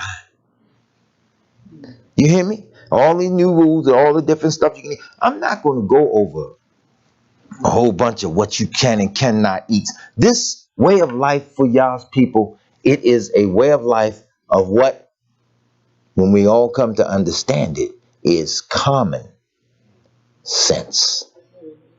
Common because it is known among all the people. Okay? We all have the knowledge of it. It is in common. So nobody should be writing me, well done, can I eat pizza during the Passover? Well, did they eat pizza during the Passover? There's your answer. Right? Elder Johnson, can I eat pasta? Listen, if your diet can't change for 1 week as a reminder of how serious the condition were when the Almighty personally did something for you, if you can't change your diet for 1 week, know for certain, like the scripture have said, it is because your belly has become your stumbling block. We are more concerned with eating than we are about the receipt of the salvation of our soul. We know it is called a feast of Yahweh. Why a feast in the midst of a memorial? Because the memory of what's going on is so significant that it cannot be erased throughout all the universe. Yahshua died. We don't care that the world keep trying to. So many of our own brothers, since they always, man, Facebook has made so many people think they're a scholar. It has made people think they're scholar. People, their number one commentary is, you know, you got to be stupid when you run back and read the same book that the man used to enslave us. Now, historically, that's a lie. He did not use the scriptures to enslave you. He came and snatched you up. He came and cut deals with your brethren that looked like you. He cut deals. He didn't come into the land preaching Jesus. Okay, let's be clear. You were simply taken up, and some of them lied. They told they were going in and going to build up a new land, which you did do. You just didn't get no pay. So don't come saying he took this book and enslaved you with it. He did not. You went into captivity while the book was even in print. Let's go back. 70 AD, they were preaching in the day of Yahshua. Weren't they preaching from the scroll? So how did the man use it to enslave you? You went into captivity because of disobedience, because you didn't obey what was in the book. You were free. Am I making sense? If you're free and went into captivity, how was it used to enslave you? Now, later used to deceive us and dupe us, but now you have a genetic umbilical cord that connects you with Yahweh in the Word in such a way that after so long of a time, any flammable items in a building that catches a fire, all of the combustibles, when enough heat goes throughout the building, all the combustibles have enough of the component within them to activate them, right? If there's a gas can in the ceiling tile and the building goes up in smoke because of the electrical outlet, when it gets to the gas can, it's going up. If you got any turpentine or any other flammables or whatever, wherever they are, when the ingredients that are activated make them combustible, they go up. Am I correct? So then the word of Yahweh connected to the children of Israel in such a way that when we go searching for the truth, as the truth becomes activated, all the combustibles of the truth come active in you. You start to feel this. Oh, wait a minute. You know, there's got to be. I read Mother Sarah went through this. Wait a minute. Rebecca went through that. Hold it. Zipporah went through this, that, and that. You start to connect it. Am I making sense? So somebody coming along, rewriting the rule, telling you all this stuff, that, and other. It's a real simple process. They did not have time to knead their dough properly. So they had to eat their cakes unleavened. They had to eat and get out quickly. It's crunchier. It was a lot different. The matzahs are perforated. You ever looked at matzahs? They make them a certain way and then they run the cookie cutter around. It's perforated. Now, they say they perforate them to remind them of the piercing of the body of the Messiah. Now, there's no command to do that, but yet they say they do that because of that. Are you hearing me? They break it by perforating it, putting all little many holes in it to remind people of the piercing of the body. It's just a style of how they made the bread. Now, somebody sit down and put the dough together and bake it and it comes out unleavened, whether round, square, triangular, whatever the case may be. That's how your unleavened bread come out. It is the symbolism. It wasn't no fanciful ingredient on how to make it. You see what I'm saying?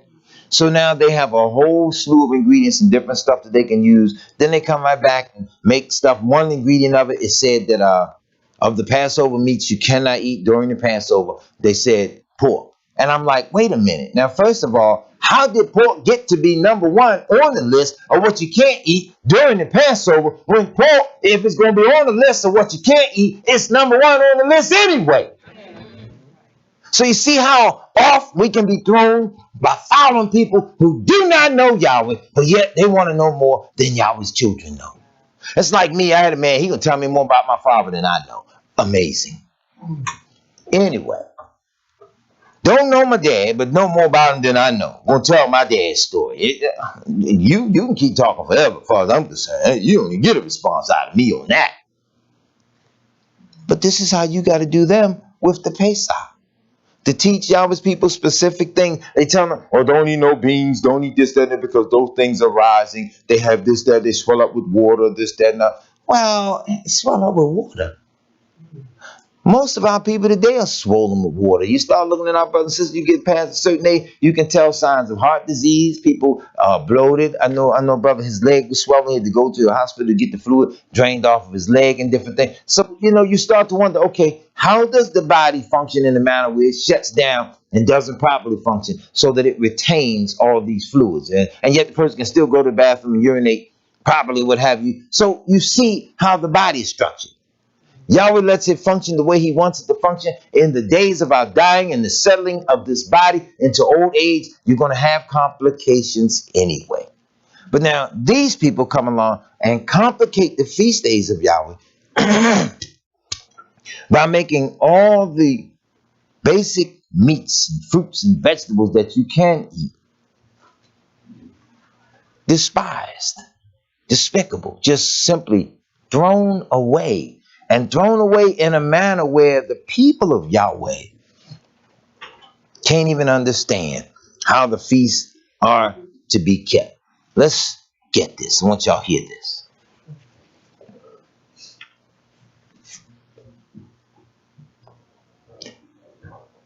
And the king told them all the words, because they lifted up their rod against the lions and loosed them, and came to me. And the lions also rejoiced, as a dog that meets his master. Now therefore send for them, and let them come, and we will try them. And the king did so. Now in the morning, Pharaoh sent for Moshe and Aaron to come before the king, and they took the rod of Yahweh, and came to the king and spoke unto him, saying, Thus saith Yahweh the Almighty of the Hebrews, Send my people that they may serve me. And the king said unto them, But who will believe you that you are his messengers of Yahweh, and that you came to me by his order? Now therefore give me a wonder or a sign of this matter. Then the words which you speak will be believed. And Aaron hastened and threw the rod out of his hand before Pharaoh and before his servants. And the rod turned into a serpent. Y'all hearing this? And the sorcerers saw this, and they cast each man his rod upon the ground, and they became serpents. Now you all got to understand, this is a mighty showdown now. Somebody that don't know what you're going to do, yet you did it, and they got enough power where they duplicated exactly what you did. This is a serious showdown. And the sorcerers saw this, and the serpent of Aaron's rod lifted up his head, and opened its mouth to swallow the rods of the magicians. And Balaam the magician answered and said, This thing has been from the days of old, that a serpent should swallow its fellow, and that living things devour each other. So he's like, oh man, come on, this ain't nothing new. This done happened before. Now therefore restore it to a rod as it was at the first, and we will also restore our rods as they were at the first. If your rod shall swallow our rods, then shall we know that the Ruach of Yahweh is in you. And if not, you are only an artificer like ourselves. And Aaron hastened to stretch forth his hand and caught hold of the serpent's tail, and it became a rod in his hand. And the sorcerers did the like with their rods, and they got hold each man of the tail of the serpent, and they became rods as at the first. And when they were restored to rods, the rod of Aaron swallowed up their rods. When the king saw this thing, he ordered the book of records that related to the kings of Egypt to be brought. And they brought the book of records and the chronicles of the kings of Egypt, which all the idols of Egypt were inscribed, for they thought of finding therein the name of Yahweh. But they did not find it. So you see, ancient Egypt had some power. They had some knowledge of gods. They had some knowledge of magic and all this other stuff. So he said, wait a minute, go back and get the records. Because if you know now, ancient Egypt worshiped well over above 360 gods. So now Yahweh went at it in a way where he struck at the top 10. The remaining 350 wasn't no problem. Now you whoop the top 10? Exactly. Ain't that how they jump them in the gang? They take them in, they put the gang on and they beat them. You got to take the beating for so long. Hey, stupidest thing in the world. To get initiated in the gang, you got to take the beating. You survive the beating. Yeah. You want to bust your now your eye black, your ribs hurt, all this other stuff. You remember the gang. Well, couldn't I just whoop you around the corner? I whoop him, I catch him tomorrow, whoop this man, and then I still be a member? Yeah, anyway. So they went looking for the name of Yahweh in their ancient records. And Pharaoh said to Moshe and Aaron, Behold, I have not found the name of Yahweh your Elohim written in this book, and his name I know not. And the counselors and the wise men answered the king, We've heard that Yahweh Almighty of the Hebrews is a son of the wise, the son of the ancient king. Now you see how they reduce Yahweh? And Pharaoh turned to Moshe and Aaron and said to them, I know not Yahweh whom you have declared, neither will I send his people. And they answered and said to the king, Yahweh the Almighty of these gods, above all, is his name. He has proclaimed his name over us from the days of our forefathers and sent us, saying, Go to Pharaoh and say to him, Send my people that they may serve me. Now therefore send us that we may take a journey for 3 days in the wilderness, and there may sacrifice to him. For from the days of our going down to Egypt, he was not taken from our hand, either burnt offering, oblation, or sacrifice. If you will not send us, his anger will be kindled against you, and he will smite Egypt either with the plague or with the sword. And Pharaoh said to them, Tell me now his power and his might. And they said unto him, He created the heaven and the earth, the seas and all their fishes. He formed the light. He created the darkness. He caused rain upon the earth and watered it, and made the herbage of grass to grow and sprout. He created man and beast and the animals of the forest, birds of the air and the fish of the sea. And by his mouth they live and die. Surely he created you in your mother's womb, and put into you the breath of life, and reared you, and placed you upon the royal throne of Egypt. And he will take your breath and soul from you and return you to the ground from where you were taken. See how tough they talked to him? And the anger of the king was kindled at their words. And he said unto them, but who among all the gods of nations can do this? My river is mine own, and I have made it for myself. Now you see where Yahweh struck at the river, turned it into blood. You see the power of Yahweh? We as the people of Yahweh, we keep playing. We don't understand. We will not draw closer. And sometimes we just guilty of simply doubting Yahweh. There's no need to doubt him. We have to continue to serve him, knowing that he can do all things. They reminded him, they said, our Elohim is in the heavens. He have done whatsoever he pleased. Is that not what he said? So he's done whatsoever he pleased. And he drove them from him, and he ordered the labor upon Israel to be more severe than it was yesterday and before. And Moshe and Aaron went out from the king's presence, and they saw the children of Israel in an evil condition, for their taskmasters had made their labor exceeding heavy. And Moshe returned to Yahweh and said, why have you ill-treated your people? For since I came to speak to Pharaoh, what you did send me for, he has exceedingly ill-used the children of Israel. And Yahweh said to Moshe, behold, you will see that with an outstretched hand and heavy plagues, Pharaoh will send the children of Israel from his land. And Moshe and Aaron dwelt among their brethren, the children of Israel in Egypt. And as for the children of Israel, the Egyptian embittered their lives with heavy work, which they imposed upon them. Which is the same thing that's going upon you and I right now. We're not paying attention, even here in America. Everybody can get everything that they need. Everybody can come to this country, get laws passed, get all kind of help, all kind of things, and you can't even really speak against it. Let them tell it.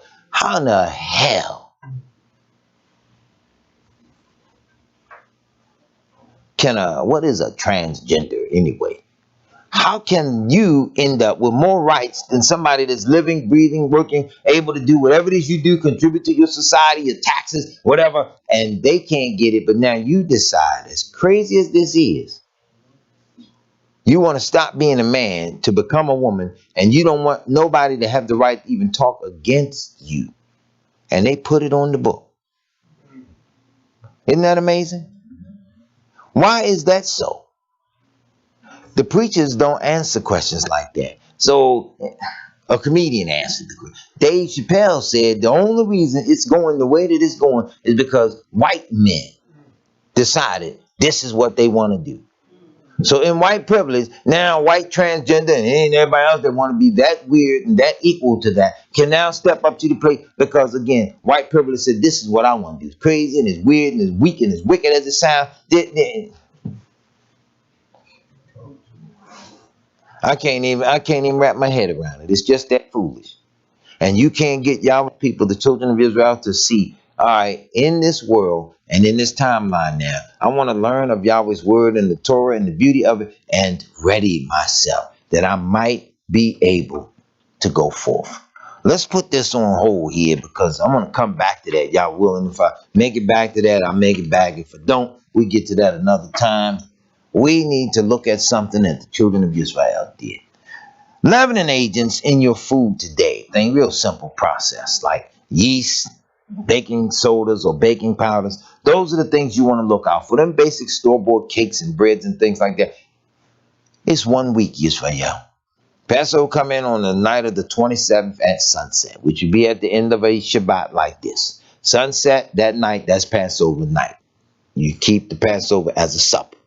The next day, it is Passover day. It is a memorial on the global heavenly timeline. Most of our people get balled up because the calendar, the Gentile calendar, our month is beginning in the middle of their month. And we can't seem to unwrap our mind around the time frame of a calendar that starts with the sighting of the new moon, as opposed to following the numbers. I'm looking for a calendar, but anyway, as opposed to looking for the numbers that they put on the calendar and realize that they are just that ingrained in us as a people.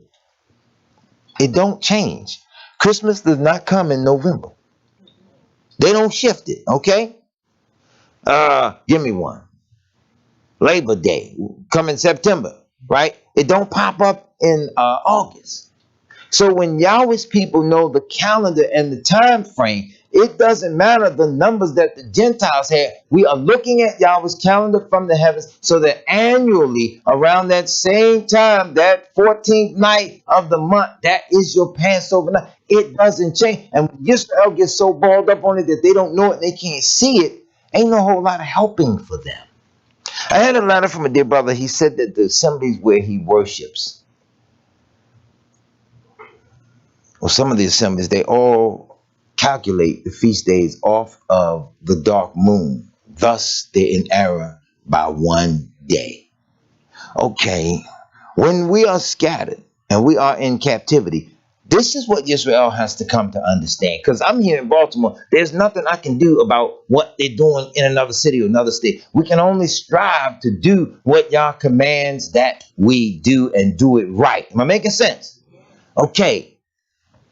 If there's nowhere where Israel can go to present themselves, because 3 times in a year shall all the males come up before Yahweh. Well, guess what, Israel? You're in captivity. And there are not a lot of assemblies scattered around right now where we can be seen, where we can go, okay, well, I ain't going to them because they got the wrong date. I'm going to go over here to this one or that one. Right now, we are scattered. We're in so many different states. Yahweh has still baruched us as a nation where you have channels now, where people are there and they are teaching.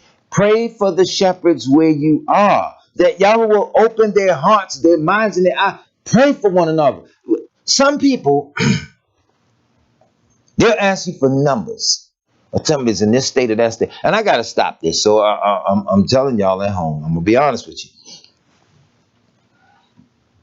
you. I got to stop this. People will call me or text me and ask me, do I know any assemblies in their area? And I'm just that stupid. Well, I start searching for assembly in your area or in your state. You live there. Then when I find them, I feel so bad, and I look, I realize you could have did that. That way I can put the resources and the time and the energy exclusively to something in Yahweh's word. You have to search for one another.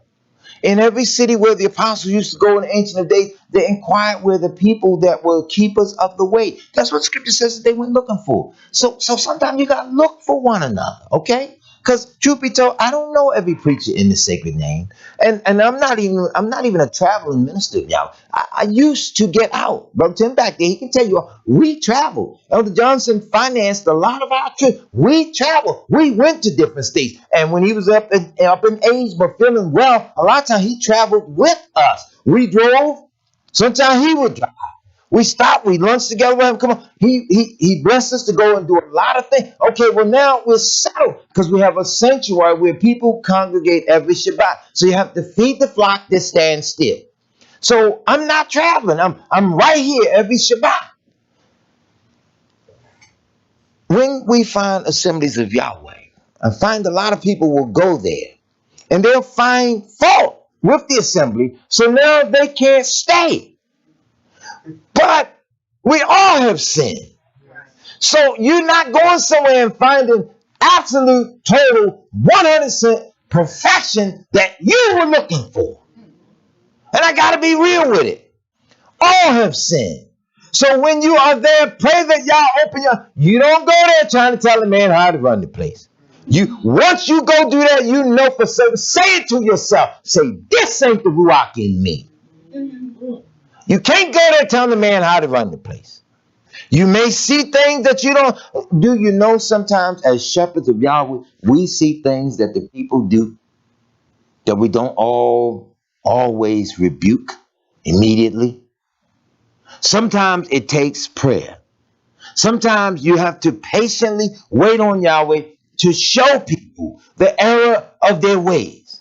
Sometimes you have to then speak to people. A word fitly spoken will heal and will help more so than angry words and wrath.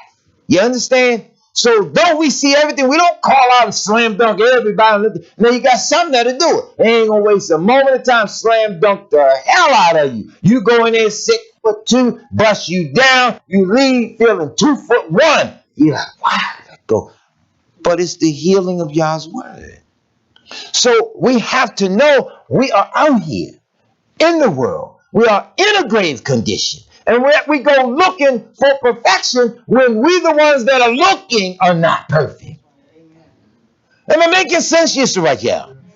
So we have to understand, even the kings in Israel realize we haven't done this right.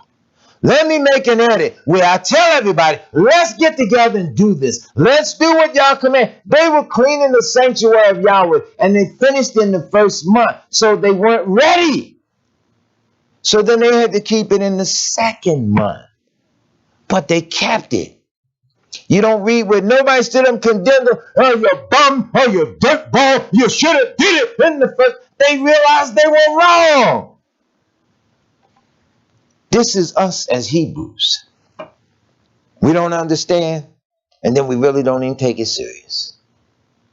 We have, you all here, we'll get the numbers completed, but those of us that are here, we got a full house. You see what I'm saying? We got a full house. I got a couple of guests that were scheduled to come. They come, that's it. But we can't even take on everybody. You're in the midst of a global pandemic. All of us that are here, we've agreed, whether openly, verbally, but among ourselves, we have all agreed we will properly conduct ourselves according to the rules of Yahweh's house and according to the rules that the world's given based on this pandemic. I know I do it every day. I'm quite careful where I go, who I'm communicating with, and everything else, because whatever this plague is, we all don't know how it's spreading the way they're saying it's spread, whatever the case. So we're and Yahweh has taken care of us so that we've stood. Have we not? Yeah. So a lot of traveling right now, in the midst of what's going on globally, it ain't really wise. Not right now. It's not wise.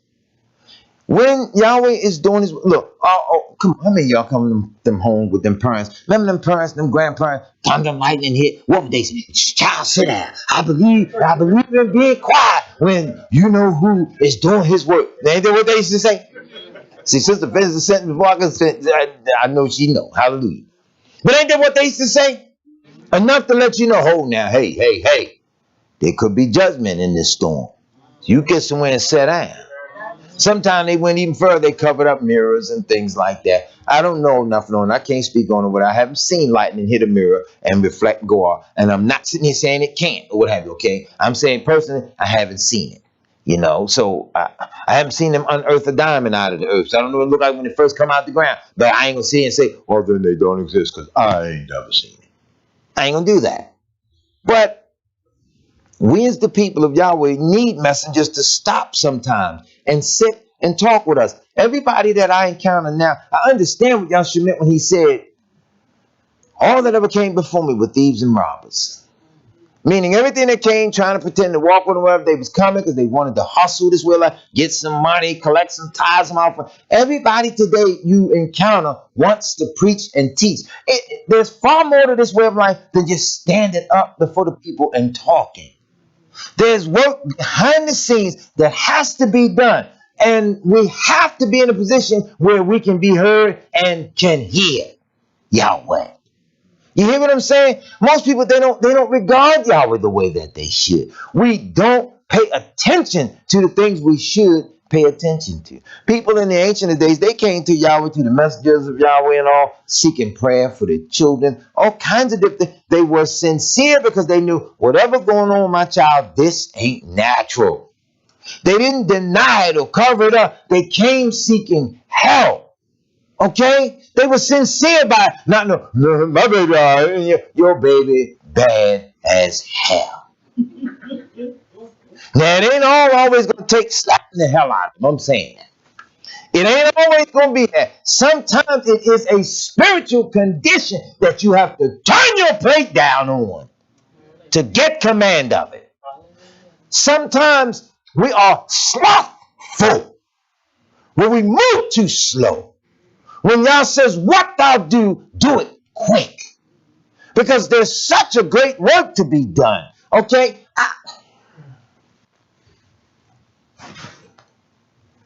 Do I take a nap? I get up. I don't care what time of the day I'm up. When I'm up, I'm up.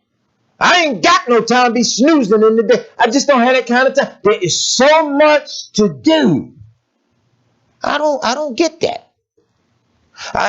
I talk to elders sometimes, some of the brothers and y'all, they're retired and ain't doing nothing.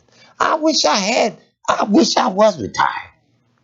To be free, to sit back, to hand write a letter. When I write to you all, and those of you that ever see, you know, I write. I write it out. I can have Jacoby or my daughter type stuff out and type that, I'll sign it and send it out. More often than not, if it ain't no more than 60 seconds to write and acknowledge it, I write. It's personal. You hear what I'm saying? The call, the text, the email. Okay, that's personal too in this era, 21st century. But handwriting shows you care because you took the time. Okay, to study Yahweh's word is personal. It shows you care because you took the time. To learn it and to apply it, it shows Yahweh you care because you take the time. It's more to this than just standing before people trying to pontificate. Most of the time, truth be told, you talk to people, they ain't hearing you no way. I don't know. Come on, teacher saying, good afternoon, class. Take out your pen, turn your paper over, sign your name and the date. Then that's all the teacher said. Take out your pens, turn the paper over, sign your name and the date. Next thing you know, 5 minutes later, she ain't even tell him start. She said, sign your name and your date. Because more often than not, people really don't. What I just say? I didn't say they don't listen. I hadn't said a word. I just pointed to my ear. Got you. Got you. But see, y'all heard what I didn't say. That was funny. I got y'all on that one. I got to write that down. But y'all look real funny doing it because I was saying people don't want what y'all hear. Y'all responded like I didn't say that. You said that. And that y'all should have did part of this pilot and said, hey, you're king of the Jews. And he said, I didn't say that. He said, no, you said that. And then what he said to Judas is, thou hast said, you said it. All right, now. But most of the time, people really are not. They smooth, boy. They look, they's like, nah, I ain't falling for that one. Fool me once, shame on me. Fool me twice. What did George Bush? George Bush said that, didn't he? He was all balled up on that. Fool me once, shame on me, and fool me twice, shame on me. I think that's how he said it. He was, you know, he had little problems, but I don't know why. You know, even though we chuckle at that, that one that just left, he had problems too. And thank you. If you think the one you got in there now ain't got problems, yeah, right. Don't tell me because your sugar level's low, you start blurting out stuff. Now I bet you get hit in your mouth, your sugar levels will come back to normal. Hey, it is what it is, right? People got all kinds of excuses when they start calling us out there. Oh, my sugar levels were low. I wasn't aware of what I was doing. Yeah, right. Boop. Oh, did I say I'm sorry? Funny how the rod of correction just. Anyway, I ain't even waste no time on that. Keep in mind, Yisrael, that the diet change during the Feast of Unleavened Bread is to remind Yisrael of the stressful nature of the deliverance and the strictness that Yah was calling for in that change for God for 1 week. 1 week. I'm reading on the internet the stuff they got up there. Passover lasts for 8 days. Well, how many days is the Feast of Unleavened Bread? You understand? If the Passover is 8 days, how many days is the Feast of Unleavened Bread? I need to know. Because I thought I could count. Yahweh says 7 days shall you eat unleavened bread. Anyway, they tell you Passover lasts 8 days. How many days can you keep passing over? On the calendar, you don't see Feast of Unleavened Bread. No, they don't say it. They just say Passover. That's all they say. And they throw people off with that. Passover, end of Passover. So he passed over them every night? Then that would mean Yeshua had to die 8 days in a row. Are we understanding this? Now you see why it is imperative that you know the will of the Father. And I say again, in knowing the will of the Father, this ain't no bragging thing here. This is something where people just have to know it and keep it. There's no bragging to it. You got to know it and just keep it, okay? You can't keep it if you always gipping and gabbing about it. All the, man, I done seen brothers in this sanctuary. I just wipe the glass off, then put my big old finger right back on it.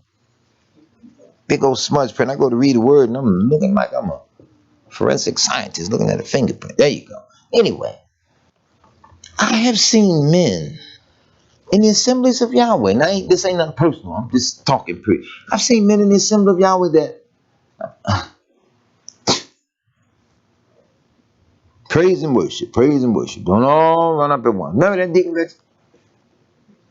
Praise and worship. Brother was drunk as a fish. Praise and worship. He wanted the people to sing a song. Don't all rush at once. Brother got up that morning. There wasn't no toothpaste, okay? Listerine mouthwash can smell like alcohol. It's got alcohol content in it. But for those of us that are familiar with an alcoholic, we can understand the distinctive difference of alcohol on one's breath as opposed to alcohol straight from the distillery. Get the difference? So brother was, as they say in the street, lit up. Praise and worship. Nobody sang because people were appalled. They were shocked. This was in the service. Drunk as a fish. I've seen brothers high on weed in the assemblies of Yahweh. Seen brothers high on pills, different things. Nod. I don't know what it is with pills. This is a spirit, but people get high and they nod. It just, the weight of the pill just pull their face down. It's a disgusting spirit. It is a thing that animates people. And even Jeremiah the prophet spoke of that, how the children of Israel swooned in the streets. You see people there in a state of suspended animation on the corner. Just, I don't even want to be out in public and be sleepy. You know, sometimes you can be so tired, you know how sleep can just fall down on you. You can sit down.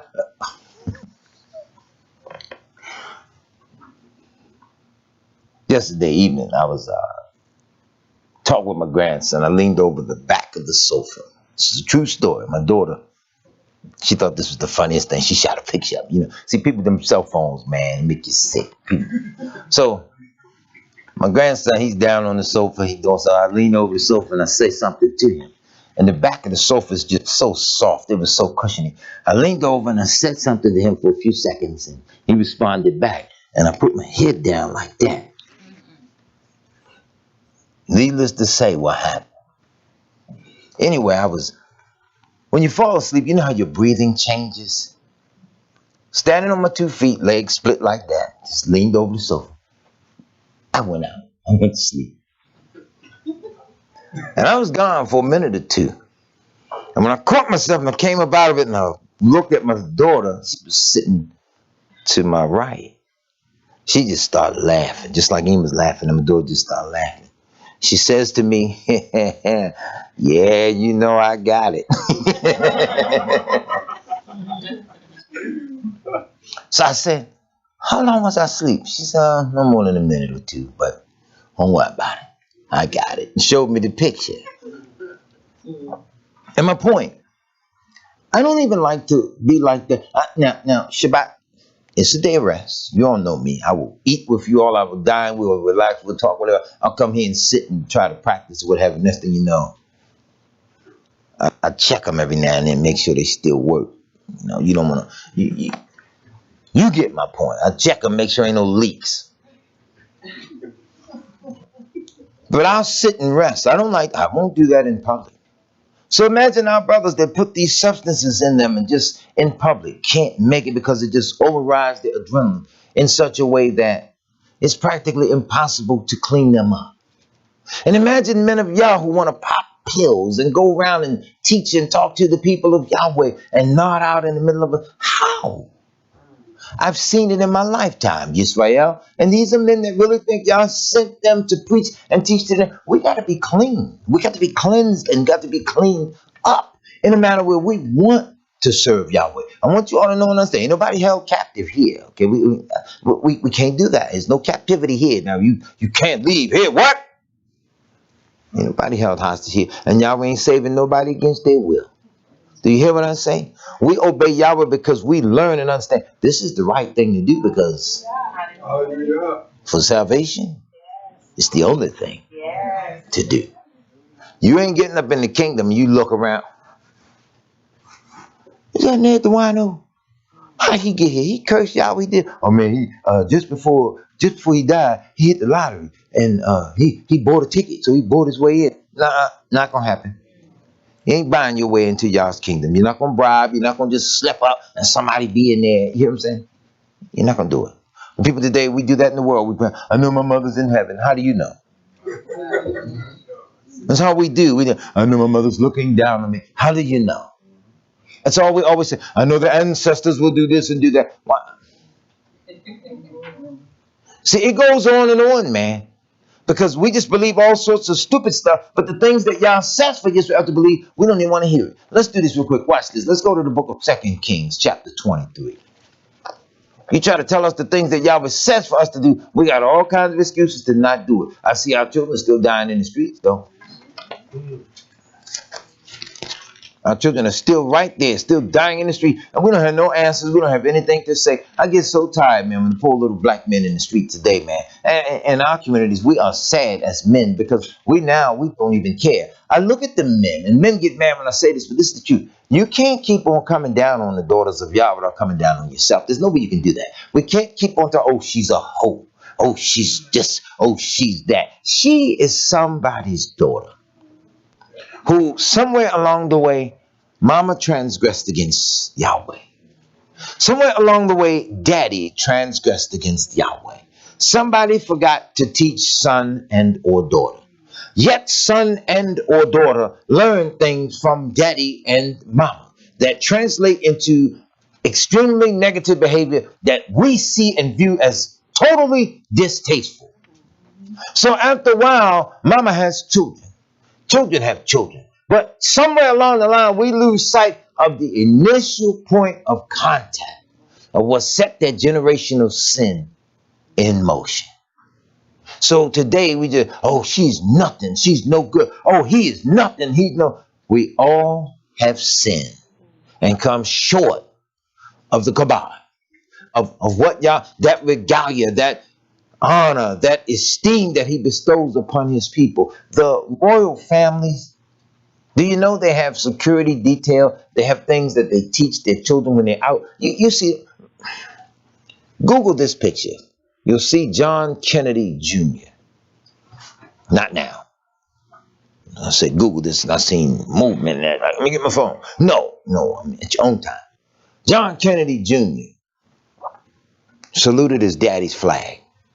He was a little boy with his little dress on at the White House. Just salute his father. You know, that's back in the day when they put them little dresses on them little boys. I bet you got some little boys there. I bet you glad they don't do that today, little fella. Yes. Anyway, you know, little short set, little kulaks or whatever it was. They just put that stuff on little boys.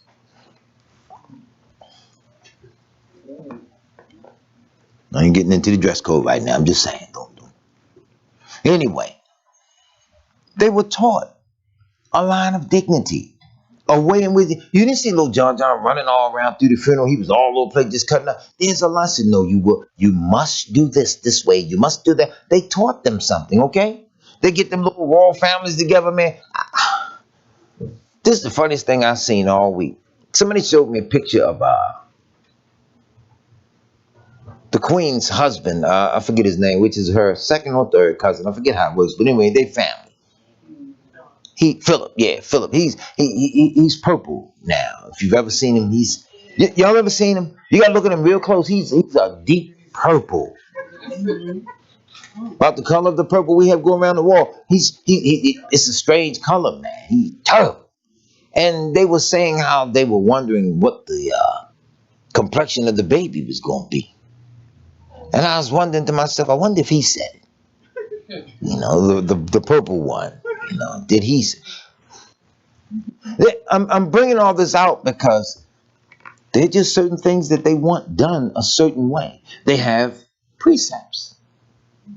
Yah has his precepts for how we are to obey him. And he has it and he wants it done in a specific order. So if I could say to you that are new to keeping the Passover, these basic breads and things that you're buying now, you just wondering, this regular yeast and baking powders or baking sodas, you want to avoid that. If you got to go out to the store and buy unleavened bread, that is specifically understood and honorable. Make sure that it's the one that's marked for Passover. I'll give the people credit. They're making it and they got enough sense where they try to do that.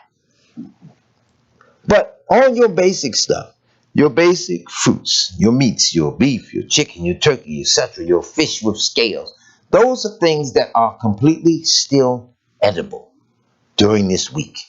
Your basic spices, okay, I wouldn't advise things like seasonal salt. I'd get rid of that. It's only 1 week, you don't need that. But your basic herbs and spices, all the natural things that come up out of the earth, those things are still permissible and are permissible in your homes. It is the leavening aid. You're not going to die for 1 week because you're not eating cupcakes or lemon pies and all this stuff. It is 1 week, and it is a cleansing process. The gaseous process that rises, that creates bloating and overweight. Watch and see at the end of the feast if you haven't lost a couple pounds. Happens every year. Don't some of us slim down? Now, I've had a couple heavy vegetarian. We didn't know a brother like that. He was vegetarian. He didn't lose a pound. He was a big dude too, but didn't lose a pound. You ain't gonna tell me now you getting heavy like that and fat off no vegetables. You ain't fooling me on that. We need, and that's not disrespecting us in any sense of the word. I'm just saying he said it like that. You sneaking around eating broth off chicken and all this other stuff. Yeah. See, I don't know why the vegans, the vegetarians, and others, they got to make the food and then they got to argue with you and convince you, no, this tastes like meat. Well, I thought you don't want meat. You see, if you don't want the meat, don't take a vegetable and then try to make it resemble and taste like meat. That doesn't make any sense. You hear me? You eat the meat. Yah says one that eat meat, okay, we understand. Another eateth herbs, he's weak. We understand. And I won't disrespect that. A lot of times people think, I'm eating cleaner and better than you. Hey, your herbs are coming up out of this earth and this ground just as poisoned as our corned beef. Everything, okay? It's in this earth, it's in this air. They're poisoning everything. They are selling you. They can sell you poisoned seeds. Come on, Israel. Why do you think they're structuring it so now they sell you seeds where you can't even keep the heirloom? This is wicked now. You can't even keep the seeds from the product. You got to get stuff that's natural. I saw Brother Ark mention it the other day. He said, man, I can't even find fruit with seeds in it now. You know you're in the earth with the devil and the devil's too. This is what he's doing now. We don't have the power to stop him, but we have to be cognizant of it. So when you start teaching Israel, we're not taking certain things serious because we have a mind like the Gentiles will. Once we start doing it, we looking down at somebody like, well, I'm better than you now, brother, because I ate 2 matzos to your 1. This is the type of stuff we're doing now. You hear me? So you say, this is not something that's done for sport or for fashion or for...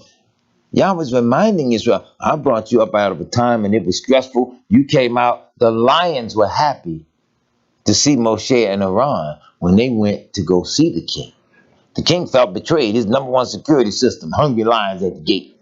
He had 2 men come down there, let the lions loose, and then walk up, knock on my door. You know that.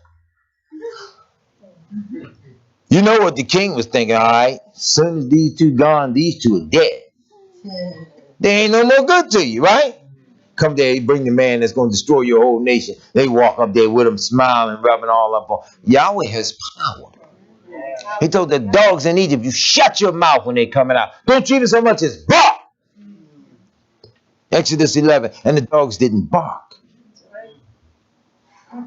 Watch this.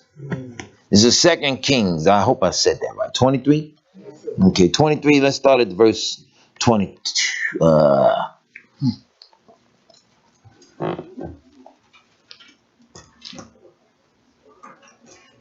Let's start at verse 16. I want you to hear this. And as Josiah turned himself, he spied the sepulchres that were there in the mount, and sent and took the bones out of the sepulchres, and burned them upon the altar, and polluted it, according to the word of Yahweh, which the man of Elohim proclaimed, who proclaimed these words. Then he said, what title is that I see? And the men of the city told him, it is the sepulchre of the man of Elohim, which came from Yahudah and proclaimed these things that thou hast done against the altar of Bethel. And he said, let him alone. Let no man remove his bones. So they let his bones alone, and the bones of the prophet that came out of Samaria. And all the houses also in the high places that were in the cities of Samaria, which the kings of Israel had made to provoke Yahweh to anger, Josiah took away, and did to them according to all the acts that he had done in Bethel. And he slew all the prophets of the high places that were there upon the altars, and burned men's bones upon them, and returned to Jerusalem. Now you see how fearsome this brother was? Came there making reforms in Yahweh's name, and people that were wrong, put them down, put them to death. Israel, in many instances, we better be glad we are under Gentile rule and can't do stuff like that today. And the king commanded all the people, saying, keep the Passover unto Yahweh your Elohim, as it is written in the book of the covenant. Surely this was not holden. There was not holden such a Passover from the days of the judges that judged Israel, nor in all the days of the kings of Israel, nor of the kings of Yahudah. But in the 18th year of King Josiah, wherein this Passover was holden to Yahweh in Jerusalem, moreover, the workers with familiar spirits, and the wizards, and the images, and the idols, and the abominations that were spied in the land of Yahudah and in Jerusalem, did Josiah put away, that he might perform the words of the law, which were written in the book that Hilkiah the priest found in the house of Yahweh. And like unto him, there was no king before him that turned to Yahweh with all his heart, and with all his soul, and with all his might, according to all the law of Moshe, neither after him arose there any like him. See how serious the man Yahweh was? There wasn't a king before him or after him that turned to Yahweh like that with all his heart, where he was dead serious. Killed the fortune tellers and the soothsayers and the tarot card readers. Got rid of them, what they call familiar spirits. Family. Grandmama worked roots. Mama worked roots. Daddy, he was dumb, but he got out there and learned how to work roots. No. The man of Yahweh got rid of all of that. Yahweh spoke to Israel. They didn't have to go and throw the bones. You hear what I'm saying? They didn't have to do the stuff the way they do it today. Throwing bones today. Look, brothers that gamble and play shoot dice, call what they call it. Throwing bones.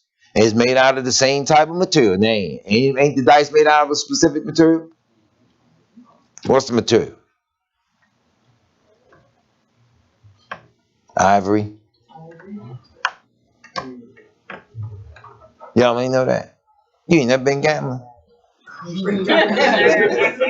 I mean, not to mock you, but if you ain't never, that's a good thing. You, that's all right. About you, Buck. But won't look at me. He's like, I ain't. Y'all see that? He was smooth. He said, you know what? I don't think I'm dumb. I ain't even gonna look at you. Better not ask me. Nah, I'm just. I was right now, but no, I'm just. All right, so now I guess I gotta tell the story, right? All right, I was stupid. My father was preaching all this. Yisrael, this is why I stay on us, because I've transgressed Yahweh's law in my day, a time or two, and I've learned enough from it, as well as been chastised enough to tell somebody, no, that's not right. Don't do that. Don't even go down that road. That's a dead end. I've already been down that road for you enough, brother, where I've seen it, and I can say, no, don't you do that, young man. Come on, come back this way.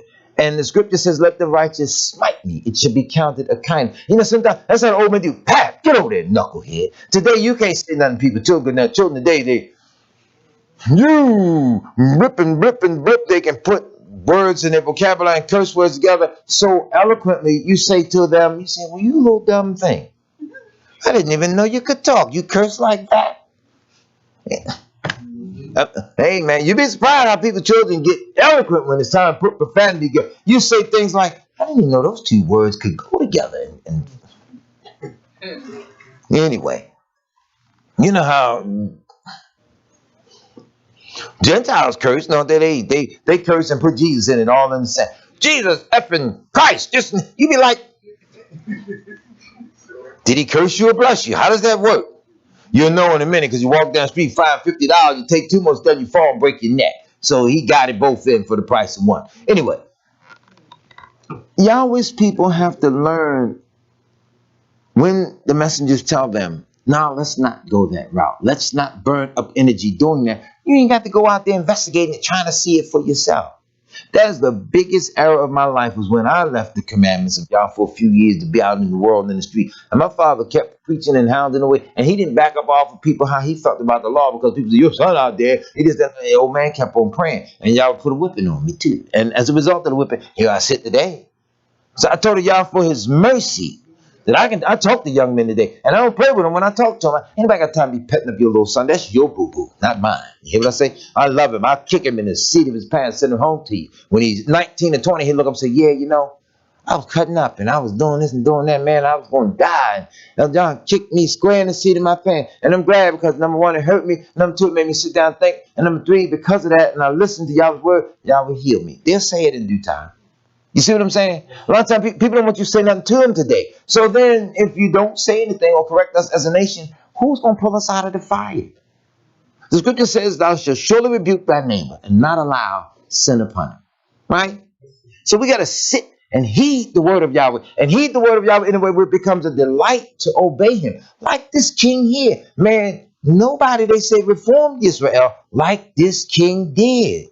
Somebody that loved Yahweh so much, he made the whole nation get in line. And all the little soothsayers, the little lottery numbers, pickers, and all that stuff of their day, he corrected all that. The wizards and the images, the idols, made them get rid of all of it so that they could properly serve Yahweh.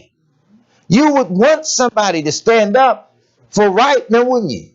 I think we would. We would want somebody to stand up. You don't want no man standing up, he go along with anything. Turn with me today to our secret text, chapter 238, and that's the number for the week. People don't catch that. That's how they give out. Tell me they wasn't doing it. My parents preached. They told me about, my father preached. He told about them giving out numbers in the churches. Yes. The preacher get up there and say, our text for today, our secret text and code is such and such. He's standing there giving out numbers. You might be a little too young. I come there older lineage. You know, old folks knew stuff. Old folks knew stuff sometimes, and young people, we was, come on, tell you. You know, old folks be talking, boy. Old folks had them codes. You come in the room, everybody talking, they just stop. That was code. Get out. Not that I'm signaling sister get out. I'm saying that code. They stop and look at you till you leave, right? Because that meant you don't belong in here. Grown folk talking. Well, today, where the children at? They in there talking. And what the old folk doing? Listening. They listening. Trying to keep it young. Trying to keep it real. You see old sisters now, they all little shorty shorts, breasts hanging all out. She in the club posing. You didn't even pose like that when you were young. How you old now? You gonna take some little young girl pose, booty pictures and all of this stuff. Come on now, and you mean tell me ain't nobody gonna say nothing to us as a nation? Oh man, we run down the street, brother beard greater than mine. He at the light, he pull up beside you with a dirt bike. Since light turned, he gone. Full beard. Look like he should be working 3 jobs. He out with the wheel of a dirt bike up in the air. And we ain't saying nothing. Look at Baltimore just the other night. 14-year-old arguing with a 15-year-old. 14-year-old get a gun and kill him. It's so commonplace. It was on the news 2 days in a row. Next day they was on to the next vicious murder. And we don't say nothing. Brother come out with a dumbest program in the history, a dumb program for the city. Well, I think we need to learn. I've been on the streets as an activist. I know all the killers. I think we need to pay the killers to not kill. He was on the news. See, he was on the right news. Fox. 45. The most sly foxes. So they gave airtime to that. And the police commissioner, well, I'm not really sure if I go along with it, but some things, if it will help. So now we got to pay people to not kill. That the scripture says your grandmama, granddaddy, your daddy, and your mama should have told you thou shalt not kill, and the wondrous works of Yahweh's law. So now, in order to have peace, we got to pay you. You won't even go get a job to get paid yourself. But now we got to pay you to not shoot somebody. Well, why don't we just pay you with a bullet? Get it over with. Pay you first, right? Pow! Now, when you heal up, you'll know not to shoot nobody else, okay? We're going to give you an empty gun. We're going to see if you touch. You got to train them in the way we won't even touch it. You hear what I'm saying? They won't say nothing. We doing some stupid stuff. We advocate everything but the law of Yahweh. So when these years roll around, time at time, the feast of Yahweh and all this stuff, we're going to pay for all that we have done as a nation. Think about this. Somebody live in their grandmama house, mama house, what have you. Grandma got the Bible all around in the house. It's on the mantelpiece. It's on the table. Somewhere in the house, there's a Bible, and there's a rule. Don't touch it. Or don't move it unless you read it. But, let me correct myself. I'm in the 21st century. That's how houses used to be. See, your Bible should be like the credit card. Remember they tell you, don't leave home without it? Well, you shouldn't have a home without it. Shouldn't have a home without the Torah. So now people they don't have that. They put the Torah in the hotel room for the fornicators. The number one Bible. All the fornicators know what Bible is in the hotel. What's the Bible? They would say the Gideon Bible, right? All the fornicators knew that. Well, how y'all know that? Because you open that door and see that. I don't see that right now. I'm in the something else. As soon as they finish, now they want to get religious and read. Y'all know I'm telling the truth. Ain't that how they do? And nobody say anything. Every now and then our feast days of y'all will coincide with the dates that the heathens set.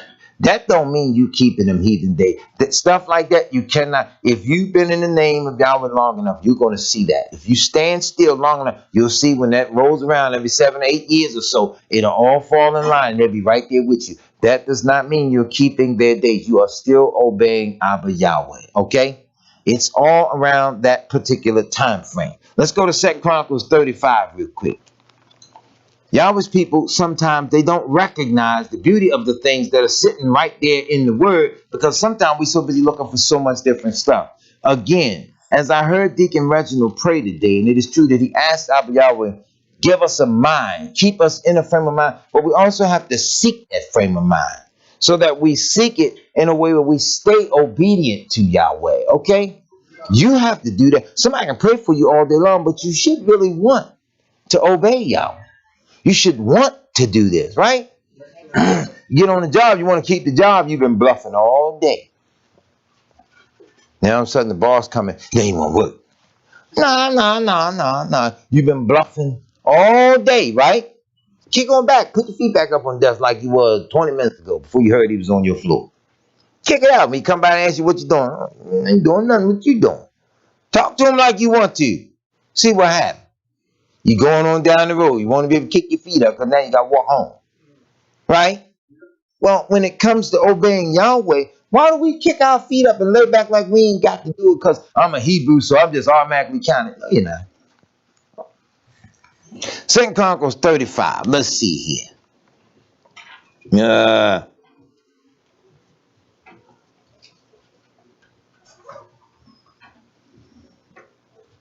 35:18. Listen to this, then I'm going to back up and walk through it again.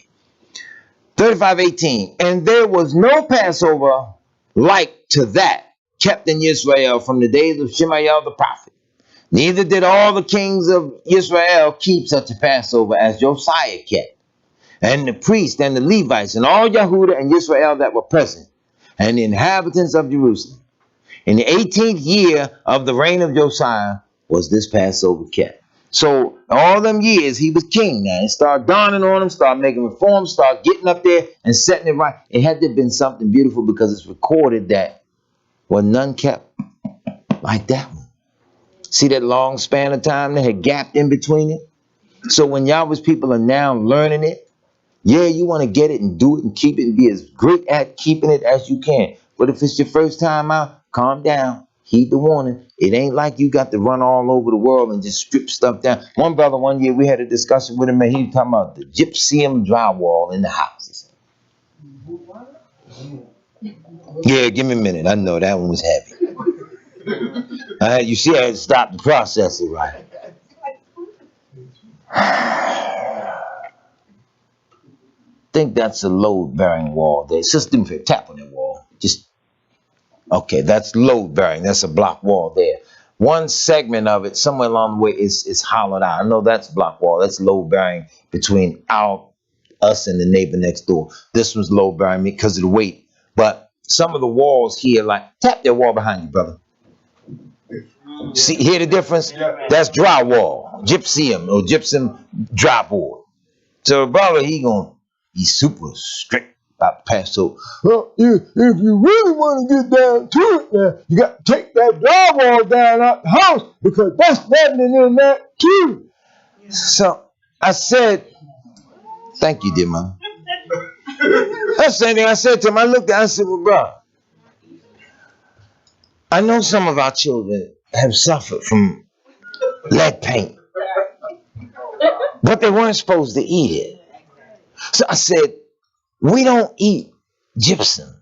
It's a brand name. It's drywall. You're not eating the drywall. And if by chance anybody in the house is eating drywall, you need prayer. How nutty could you be? You think every year you gonna strip the drywall down in your to keep the Passover? Nobody's eating the wall, brother. Truth be told, the stuff is so terrible. Even the termites don't eat that. They eat the wood. But you see, when we think Yahweh sent us to preach and teach, and we think we got these profound revelations, somebody somewhere that ain't even a prophet or preach, they sit back, they study the word, they look, and they might not say that. You know, old folk look at you like this. Because they're thinking something. Let me tell you exactly what they're thinking. They're looking at you and they're saying, boy, you are dumb. Damn, that's the look old folks. You can tell whether you smart, you say something, because the old folks, when they look at, they've been agreeing, they're like, they listen to, yes, that's true, that's right. And you do something dumb, and all the old folks give you that look. Don't let it be two sisters together, two elder mothers, or something, brothers together. They'll be like this, then, right? One to the right, one to the left, they'll be.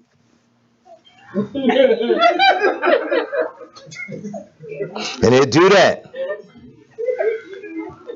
And I don't mean this to make you laugh. I'm just, that's the type of stupidity of the spirit that grabs a hold of us as a people. And it makes us practice pretending. Don't you hear me? It makes us practice pretending to be wise.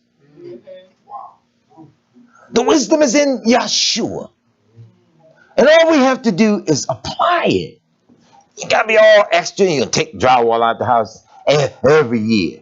So for 1 week, it'll take some people a month to tear the house down, getting the drywall out, just to keep the feast for 1 week. And it'll make such fine microcosmic dust all over the place that you'll end up spreading more leavening than you would anywhere. I've seen it in my lifetime, just around the poor little man think he a preacher. You are crazier. They need to put you right on that list of banned things. They banned Dr. Seuss.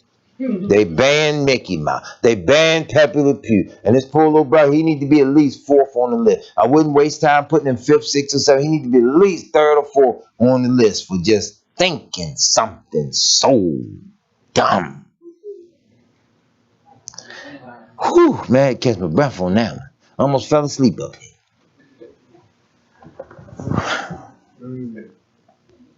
Unleavened bread. He said, don't let it be seen with you in all your gates. I saw a comment on the channel last night. Brother asked the question about beans. I'll get rid of my beans. Beans are natural, dear brother.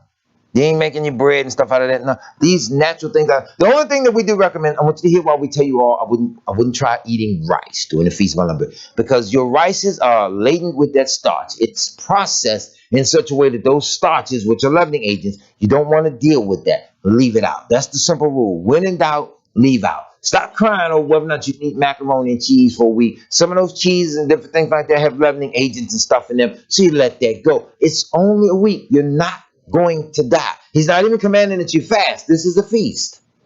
So you can eat. So it's real simple and it's real basic. I want to read some of the ingredients. I'll make sure we get this list passed out to you all before the feast comes in as well. But if you're at home, just you'll be able to play it back. But just real simple. This list is not all inclusive. It's just the essential that if you're looking at an ingredient on something and you see it in it, you know to get rid of anything with aluminum, sulfate, anhydrous, however they want to say anhydrous, aluminum sulfate. It's a leavening agent. You see it, you see what it is, you understand? I'm out. Ammonium bicarbonate. You see it, you understand what it is? Just, okay, it's a weak, get rid of it. Ammonium carbonate. These carbonates are used to put in sodas and things. I'm reading online, they telling people it's okay to drink soda, this, that, and that. And I noticed they said, especially Coca-Cola. And I couldn't figure out, okay, why especially? So Coke don't kill you as quick as Pepsi? During Passover, it's okay to drink, especially Coca-Cola? Y'all looking just as baffled as I was. Y'all's facial expression was mine this morning when I saw this. I was like, these people are crazy. Coke. You can take Coca-Cola and shake that up in the bottle and watch the plastic bottle get tight. Something in there is rising and make it rise up. It's malleable, it's squeezable before you shook it. But now you shook it and all of the carbonates rise up as they act as leavening agents. Cause it to puff up. Just like sin causes you and I to puff up. Am I correct? The man that commits adultery on the wife and gets away with it, the sin of it causes him to puff up. Now he don't even understand it's a sin that he's done against his own body and his own soul. Now he's trapped in the allurance of a spiritual connection and everything else, but now he's getting away with it. Or even he even think the wife realizes, but she ain't saying that she just love him so much she just want to keep him. He get cocky. He puffs up in it. You see what I'm saying? God, yeah, I did, man. I can, man. Well, this is my second wife. That sometimes that's how it all gets worked in there like that. So a lot of the assemblies, they're even into that. They practice that. I preached on it. I ain't got to go no further on the discussions in it. I preached on it. The question asks whether or not to get rid of the beans. Again, as I said, the basic things that are treated with that rice and it's treated with those starches and things like that. It's 1 week. Just eliminate it. Leave it out. What I advocate for the people of Yahweh, and I watch my Ishah do this, every year, by a minimum of 2 months in advance, she starts inventorying what we have. That way there's not a lot to throw out. Because the last thing you want to do is, the Passover coming up in 2 weeks, and you happen to make market 2 weeks. And you done stocked up. Ironically, this is where the devil will trick you. You done got in the market, and everything you bought is left. And that'll be the very 2 weeks where you slow down on your eating. So now you look like you got just as much to throw out as you bought. If you know how to curb your appetite and start slowing down, put the brakes on it. You don't slam on the brake because the light is red, right?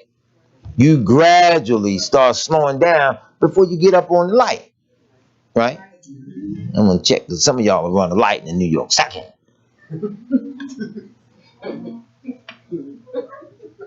Anyway, so in the same manner, slow up on things. That way you can move all of these leavening agents and things to the front for your foreknowledge where you can see it. And when it's time to get rid of it, you have eaten it up, you've gotten rid of it, and you ain't had to throw nothing away. You're not in there, but you got a lot of money. Come on, the Gentiles control everything, okay? So you're buying food and things from them, man. You wouldn't really be able to afford to do it. You just got to get it and just throw it away. I don't know which is higher now. Which costs the most, a gallon of milk or a gallon of gas?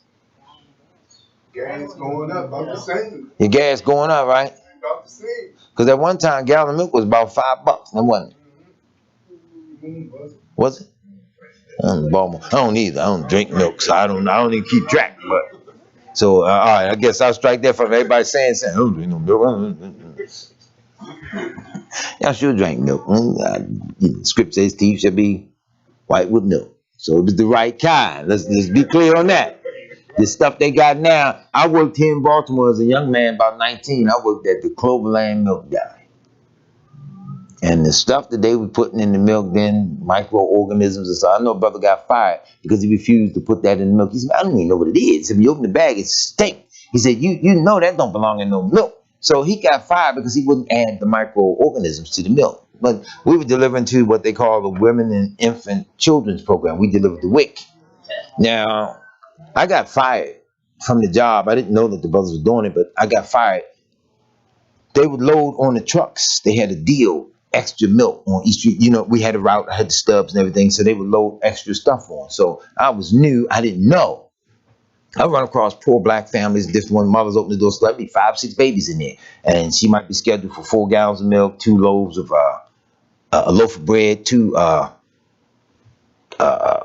piece of cheese or whatever it is, and all that stuff. But you see little extra children, and we knew we had extra stuff on the truck, and they didn't want to take the extra stuff back because then you had to offload it and try to preserve it for the next loads in the morning. So I didn't know the driver was in on a scheme with some of the stores. He would stop at different stores, and I'm like, we ain't never had no stores in our right. Anyway, he was hustling. He was selling stuff. So when they got caught, everybody got fired. Now, honestly, I really didn't know, but I do know I was giving this extra stuff away. You was helping little poor families. And just before I got fired, I got chased off the porch by a Great Dane, biggest dog I've ever seen in the world. He looked like he was way up there. I don't know how big he was, but when a big dog chasing you and you running, he probably was that big. But I just now ran. I cleared the porch. I left the milk, the crates, and everything. And the bus said, you got to go back and get that. I ain't going back and get nothing. You got to tell Mr. Cloverland go get it. You see how big that dog was? So I got fired with him and 4 other brothers about 2 days later because they was stealing and selling. And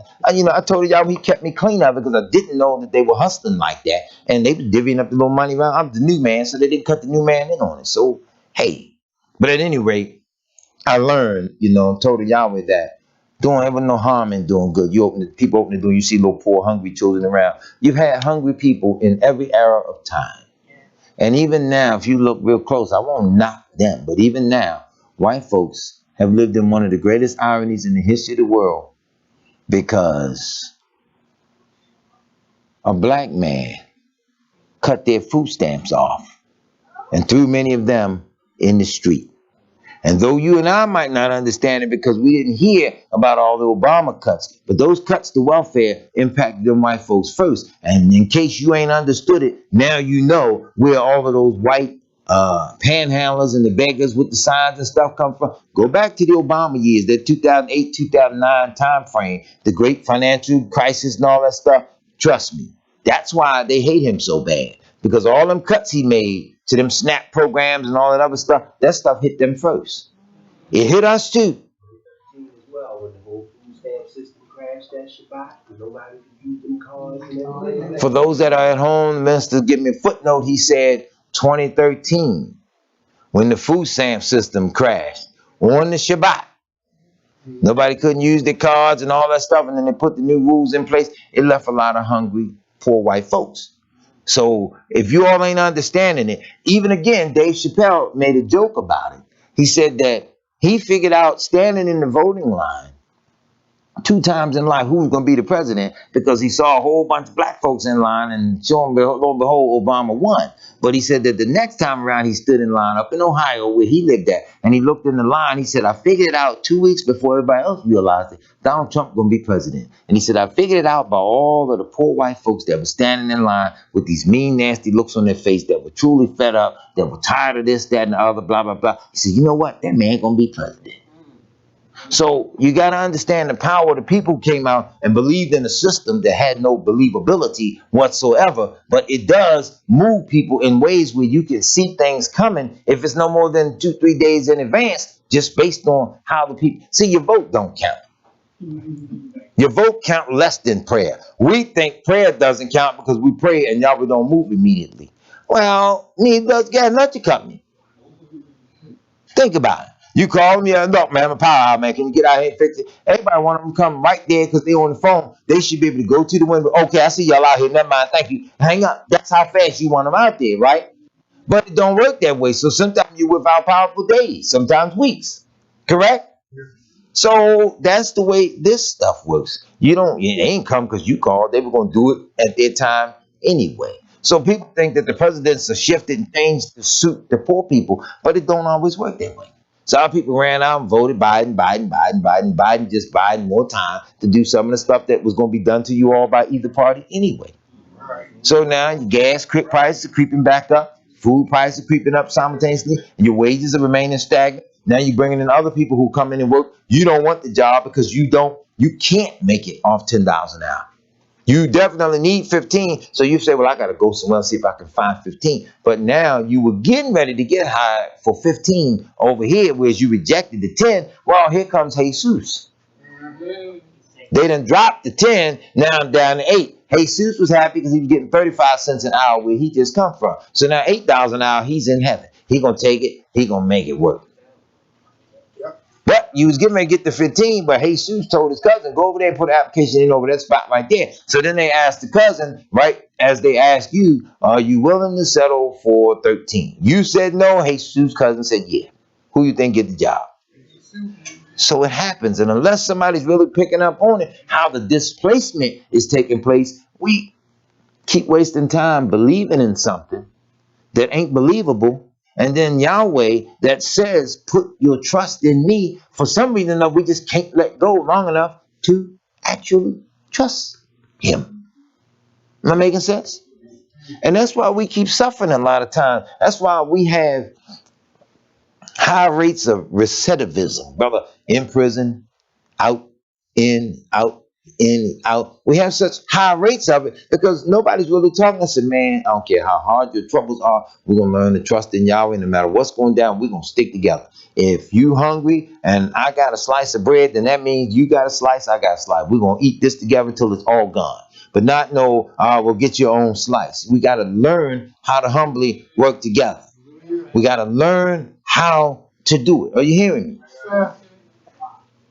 Yahweh's people don't want to really lift a finger to help one another. We want everything to just be right. Listen to me close. Everything's starting off for you anywhere in life at any given time. Ain't gonna always be right. Okay? Ain't gonna always be right. Talk to some of the older married couples. They can tell you their first house wasn't just straight off the top a mini mansion. They had to struggle a little bit. They'll tell you, well, before you were born, just me and you in an apartment complex or whatever, right? Try to cover that mic. And you can, I'm listening. Very seldom I do it. One day I went back and looked at one of the channel videos. Took a sip of water. I heard myself swallow. Oh no! Is it that serious?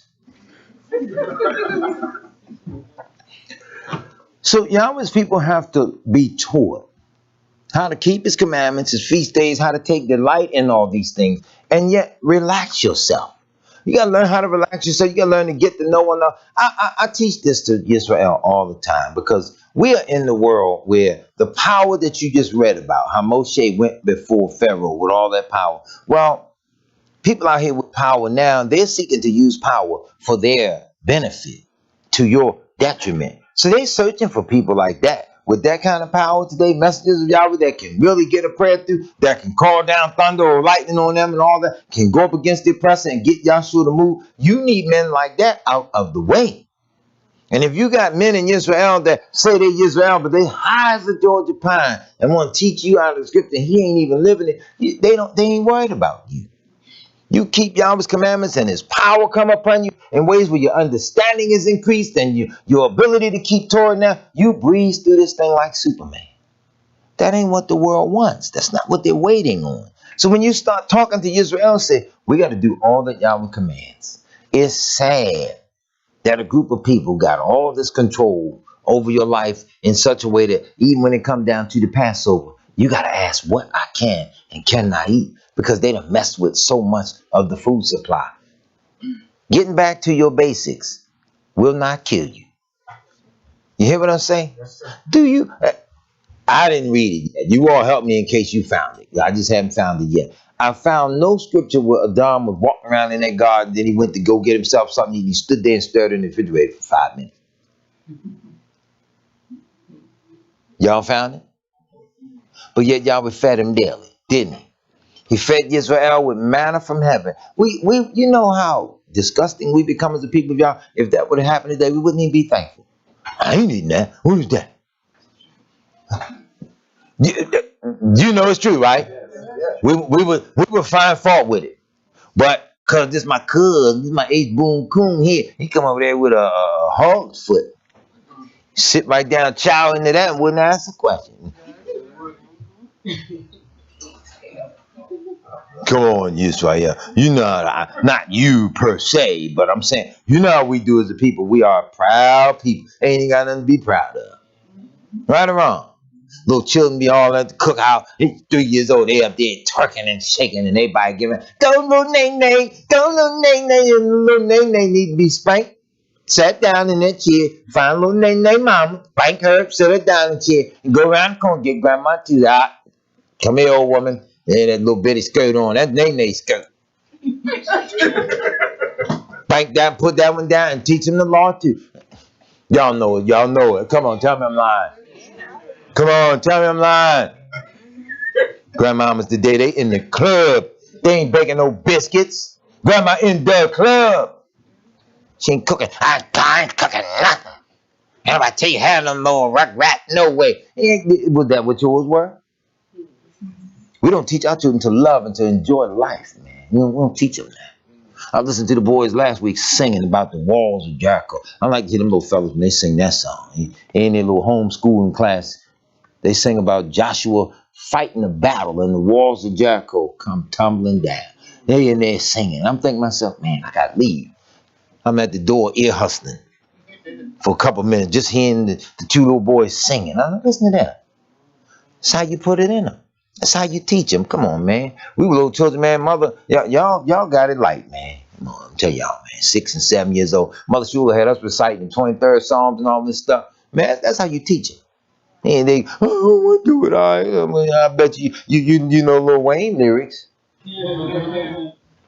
Ain't that little children do? They know all that stuff. They gyrating all that. No, that's death. That's death. Y'all's commandments, the Torah, the feast days, those things point to life and life eternal. But we get afraid to get up and go after it. Brother called me this morning. This was so funny. I'm gonna talk with him tomorrow. I'm gonna let him know, man, you are funny, brother. Brother called me this morning, and this is what he did. I don't know who it was. You all may know it. I don't know. Radio station I was on, I quit. I got sick of their nonsense. I don't tolerate people's nonsense too tough. He called me at 8:42 this morning. He says, Brother Johnson, you at the place of worship yet? So I said, nah, but I'm making final preparations. I'll be there shortly. Why, you up there now? No. You know, I'm doing something I ain't got no business doing. So what you doing? He said, well, I'm working. I'm at the job, and I'm listening to the radio on my phone on the sneak tip. So I said, okay. So, but no, the reason I called, it's a woman on the radio. She on the radio talking about Yahweh and Yahshua, and I heard her thank Yahweh for Elder Johnson and his family for standing firm on it. He said, go listen to it. Sorry, I'll go check it out. Anybody know me? No, I don't do no talk radio. I don't listen to no talk radio. He heard somebody on there talking about the name of Yahweh and giving credit for having stood on it. Praise Yahweh. The more people broadcasting and preaching it, the better. I just don't listen to talk radio because Baltimore's talk radio is an atmosphere of falsehood. They have fought to keep you from teaching the truth. So when you go out there on talk radio and you're going to teach and preach the truth, you got to be a fighter. You better be ready to fight them because they try to silence everything you say. See, I got kicked off one because I wasn't going for the gay and lesbian agenda. So, no, you don't push it up on me. I take it as a spiritual molestation. I'm not going for no rape, physically or spiritually. So, he got to go. So it was an honor to go. I get to the other one. They want to silence some of the things I say, turn it down, talking to myself because the signal never sent out to the people across the radio station. I would fix it, so they cursed the little woman out. They talked some kind of bad to her because she wouldn't let me on. By then, I caught on and I understood it, and I was seeking to obey Yahweh. We had 12 years of talking to the people in this city. And they let it beam in other states where other people were hearing it. 12 years was enough. 1 year for each of the 12 tribes. Yahweh led me, you exclusively concentrate here on my name, on my word. So I don't try to do radio broadcasts, interviews, and all this. I've declined radio interview people. I'm on their show to talk about stuff. Nah, I've done enough talking. We told Yahweh for the kindness of you as Yisrael, for your letters, your concerns, for your offering, your support.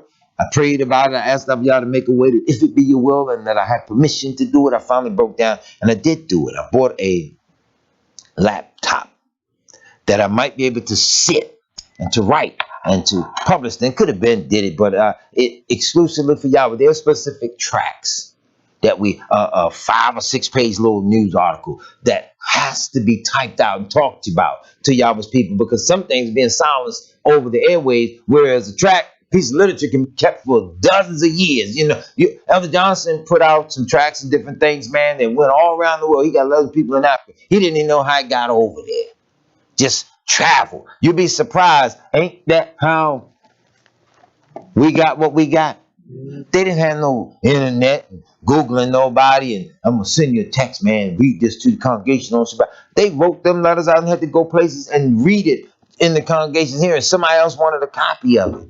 Then the scribes and others came along, Gutenberg and others come along with the printing press and do all the stuff that they did. Y'all was slowly but surely let it go forward, just like he's letting YouTube and other things. It's going forward. But I'm going to let y'all in on a secret. Ain't nothing like the old way. Piece of paper. You ain't hacking what's written on a piece of paper. You ain't gonna hack that. You know, somebody can change it all they want, but if you got a code and you got something where people can understand this is an original, this is an authentic, you know, you go right on. Ain't nothing like it. You hear what I say? If you think the old days are gone and should be gone, what have you, what you think y'all were gonna turn this earth back to? It's going back to how it was from the very beginning. You ain't seen modernization till you see what the Garden of Eden was really all about. Are you hearing me? Everything after the Garden of Eden was trash. It fell. I don't care how great the civilization was. Nothing could compare to what Abba Yah established from the beginning. So how we getting out here today now? They thinking they got their little gated communities and all. I challenge anybody, they find a picture of Bill Gates with a mask on. You don't find him nowhere with a mask on since it all happened. He's the leading expert on the virus and all this other stuff. Fauci put the little mask. If Fauci put an air conditioner on his head and duct tape it to his neck and say, put this on, and just when people come to you, just blow the air around you, away from you, and you'll be free from the virus. You'll see people with big air conditioners on their head with duct tape. That's just how foolish we are, that we would do whatever they tell us to do. Now, I'm not mocking what they're saying do as far as it's concerned, but I'm saying we're more willing to obey them than we are willing to obey Yahweh, who is able to keep us all. I know what I saw in the dream. I saw us as the people of Yahweh walking. There was black dust, big as locusts. I don't know what it was, chips of dust, ash, whatever. I just know it was floating above a crowd of people that were walking in unison, and they were all going that way. And I turned back and looked around, see how many were behind, what have you, for a few seconds. And I looked and turned back and was walking forward. And whatever was going on was blowing over us about 10 or 15 feet above our head. And it would blow over, and about 15 feet to our left as we were walking, it dropped straight down like a curtain, like that wall. It came straight down to about knee level. And it wasn't on the ground, it was just at knee level. And all the people that were walking on that side, they were going that way, but we were going this way. All them people walking in that dark stuff. I knew what that meant. That showed me those that are Yahweh's and that we have been praying that he protect them from this plague, from this virus. Yahweh showed me he's able to do it. I believed it. Yeah. And gonna keep on believing him. Yes. When we get hit with this stuff and knocked down by this, we better question, what have we done? What are we doing wrong that Yahweh did not shield or protect us? Because Israel was told, put that blood on your door. When I see this, I will pass over you. Now we know we don't have to put blood on our door today because Yahshua is our Passover, but we still need a passing over. And when you try to tell us this, we're trying to do it in all kind of, we got to come to Yahweh with a clean hand and a pure heart. We've got to come that way. Yes, it is a feast, but it is not to lock you into just eating and drinking and having a good time and laughing and giggling. It is a memorial. This is the most somber occasion in all the earth because the man of Yahweh laid down his life. Yahweh should.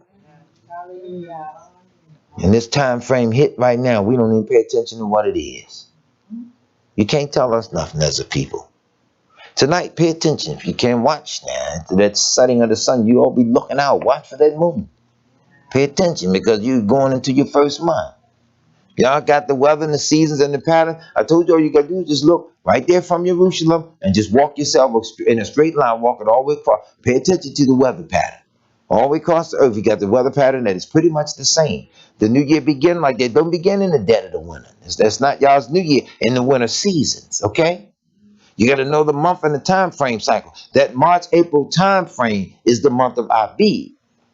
You get back and start checking in with Josiah and all the others now. You start learning when they did the reforms and did things. One of the reforms up here, you read further back in the scripture, they completed everything that they were doing in the month of Adar and got ready for Abib. You hearing me? Yahweh's people have to really seek him.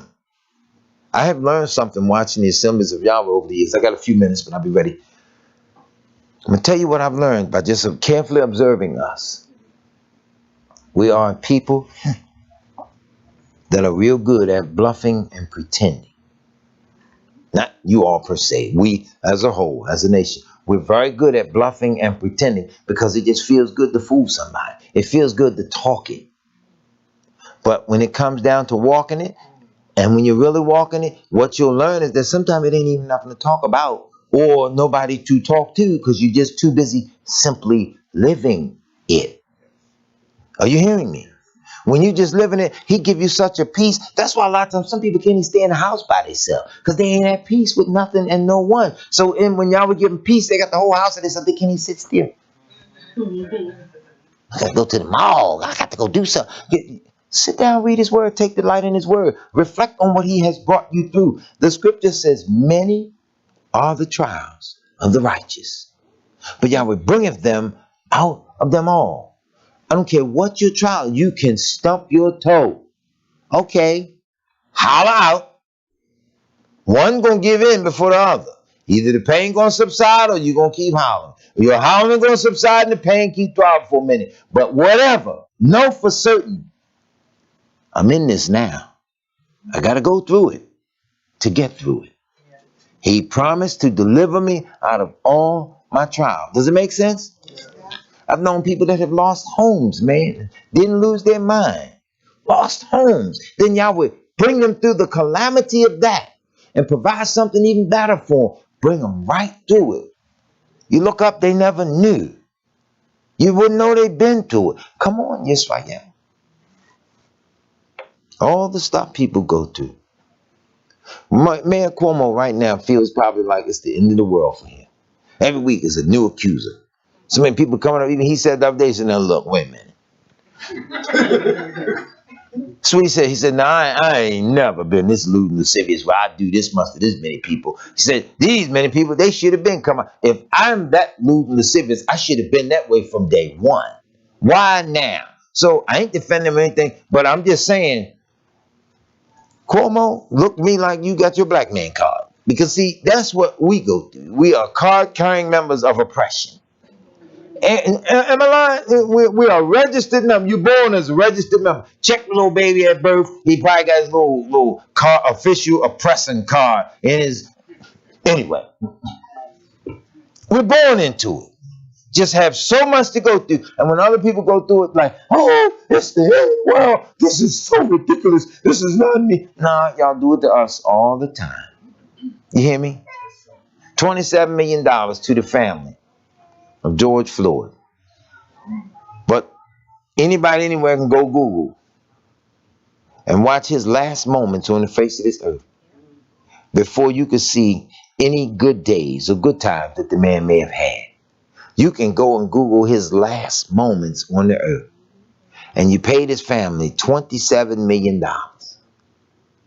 As if that's going to make the pain go away. As if that's going to make him go away. You hear me? They need to tell the whole state, all right, now look, give me the check. Give it to me right now. I want it all cash. Give it to me. Give it all to me. Give it in cash. They need to get it and load up a big Brinks truck or whatever they're going to rent and go buy and pull up in the heart of the black community. Say, all right, now look, here's the deal. Everybody that killed my son or my brother, whatever, I want them dead. Come back and meet me and I pay you, and pull off. Now I'm saying it need to happen. See, when certain people start doing certain stuff back to certain people who've done stuff, suddenly it stops. That's Yahweh's law. The law says an eye for an eye, tooth for a tooth, head for head, foot for foot, and if any mischief follow, y'all should give life for life. Now, some people, they don't know the pain of that. Now, I ain't advocating nobody do it. I'm just saying it would be funny if they said, give it all to me cash. I'm going uptown to see Pookie and Boo Boo. Mook, somebody hungry and need to pay their rent. He need this pill, he need to go. That's Yahweh's law. Now, you hearing a preacher say it. Yahweh said, don't do things like that. It was wrong to do it. Now, you got old wicked judge. You trying to wiggle out of a way to find it to make it so convenient. Here come the juries. They got to find some kind of way, make it so convenient. All of this different stuff happening now. And we never see the connections that no matter what goes down, one group of people are always trying to override justice.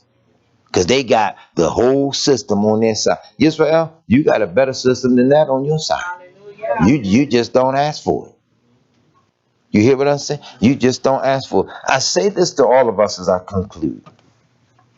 As the children of Israel, if you can pray and can get a prayer through, then I think you better start knowing what you better ask Yahweh to do for us, because you're going to need it. Some people are going to need to just be removed by the hand of Yahweh's messengers.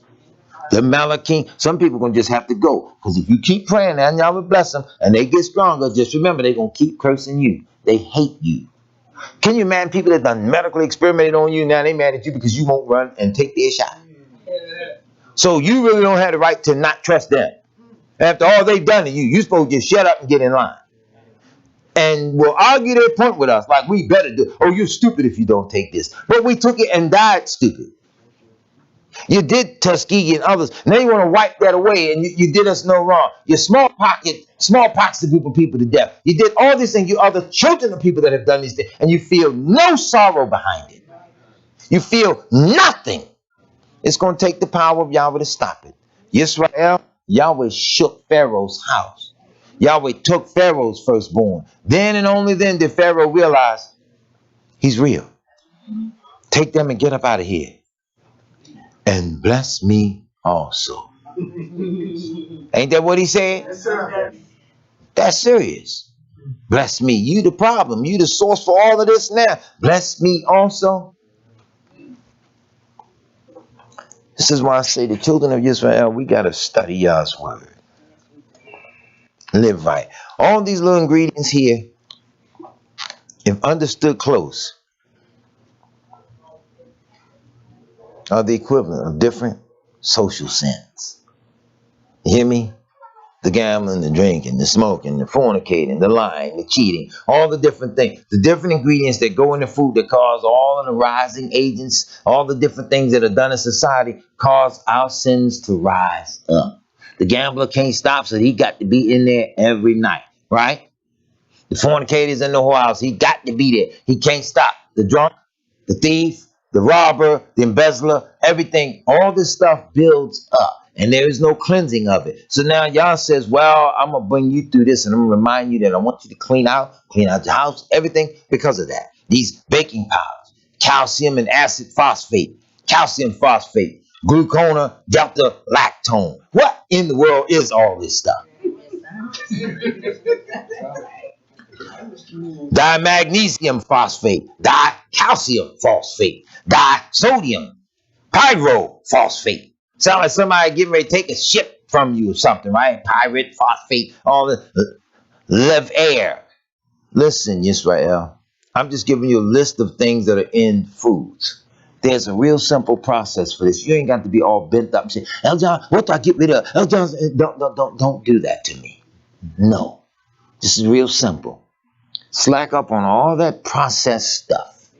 Your basic meats, your basic fruits, your basic vegetables. And if you're eating bread, make certain that it is a bread that is unleavened. It's going to come out like a cracker. It's going to be bitter. It's not going to rise up. So you'll know what that is. But other than that, you just calm down.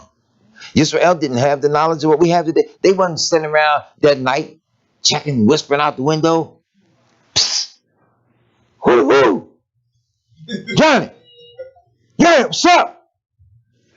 You throwing out this calcium acid phosphate too?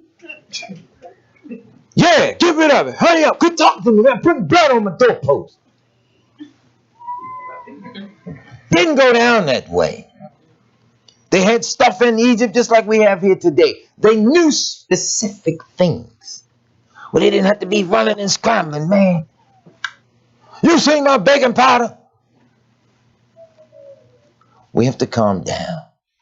We have to come back to Abba Yahweh and back to the old way. Come on, man. A week after Passover, you're going to be back to your same old foolishness anyway. You're going to forget the reason why Yahweh even commanded this. He commanded this because of Yahshua. To a degree, I feel so sorry for a lot of the Hebrews. They keep right on rejecting Yahshua, and they really think they own something. But Yahshua is so carefully mentioned and encoded all throughout the word of Yahweh that after a while you wonder, how in the world do you even read? And we cut ourselves short because of the simplicity of the fact that black men, you don't want to rule. And in your mind's eye, you don't even want Yahshua to rule. But some man has to rule this earth. Some man has to set it straight. And that man is Yahshua. He's going to set it straight according to the rules of Yahweh. So if he's going to set it straight according to the rules of Yahweh, wouldn't he want all men and women around him that are adherers to the rules of Yahweh? Because the rules of Shaitan in Yahshua's kingdom, Shaitan's rules have to go. So I say to us as black men, this is not to eliminate white men, but I'm talking to black men who are the sons and daughters of the prophets. You don't want to rule. That's why you can't run your household. You really just don't want to do it. You want to say to your wife, your Isha, your girlfriend, your wife to be or whatever. You don't want to say, baby, you're wrong. This is how Yah says we're going to do this. And you go about the process of praying. Keep your mouth shut. Don't keep on arguing with that woman. Because I'm going to tell y'all a little secret about women. I'm just checking the faces of the women real quick. I'll tell you a secret about women. And tell me I'm lying. The average woman loves and honors a man that knows his place and can exercise true authority in Yahshua. Did y'all hear them? Yeah. Brothers, did you hear the daughters? She looks up and she feels safe and comfort in that. And Yah is with her in such a way that the heart of her husband doth safely trust in her so that he has no need of spoil.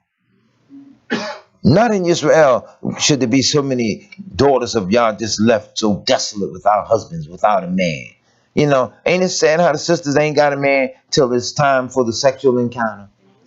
Come on, man. We got to do better than what we do, man. And for a man, you're going to have to take some responsibility. It may be a day, it may be dating time when the money might be tight, the food might be tight. You might be the one that have to lay down half hungry so that the little ones can have their bellies full. That's all right. Yahweh got you.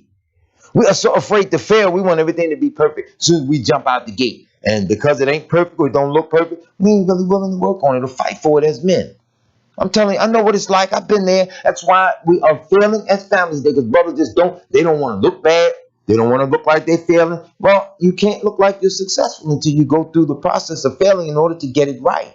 We're just so afraid to do it. So we would rather have the man. We'd rather depend on the man. I don't mind. Let him lock me up. I don't care. I'll sit right here. I'll get 3 squares, 3 hots and a cot. Ain't that what they say? We'd rather go through that than to just fight for it ourselves. Come on, man. Our brothers, they don't know what it's like to bring food up out of the earth. Come on, man. We worked on a house one year. We built scaffold up at the back of the house. And the house had a pear tree. We built the scaffold from the front to the back of the house. And I climbed up on the top of it. And I walked all the way back to the tree. I knew what it was. And I pulled 2 pears down and bit straight into it. And the brother, don't eat that, you'll die. 25 years old. Had never seen a fruit tree in the inner city. He thought I would die. I threw the pear at him. Shut up, eat that. I went home with a basket of pears bag of pears all week. And the little lady said, yeah, get all you need, take it. See, they don't even know what it is, do they? I said, no, ma'am, they don't know. Pear tree. Yes, right now? I got 1 more week or 2 to get all of this in, to teach you and lay out the commandments of Yah as best I can. But I want to say this to you. We're not going to turn the Passover to a spectator sport. I'm going to show you all something. You can keep it at home. You can keep it at home without entertainment. We're scattered. We're shut in throughout the face of the earth right now. You might as well learn how to do this in your homes. Because the days and the times are coming when you might not have channels of YouTube and things like that. So you might as well learn how to take full responsibility at home. How to prepare a Pesach meal. How to sit down, how to dine, how to pray, how to recollect the memory of what this is about, and how, in all humility, to sit down and wash one another's feet. It's a humbling process. We need to be humble in order to be lifted up. Yisrael, let us stand.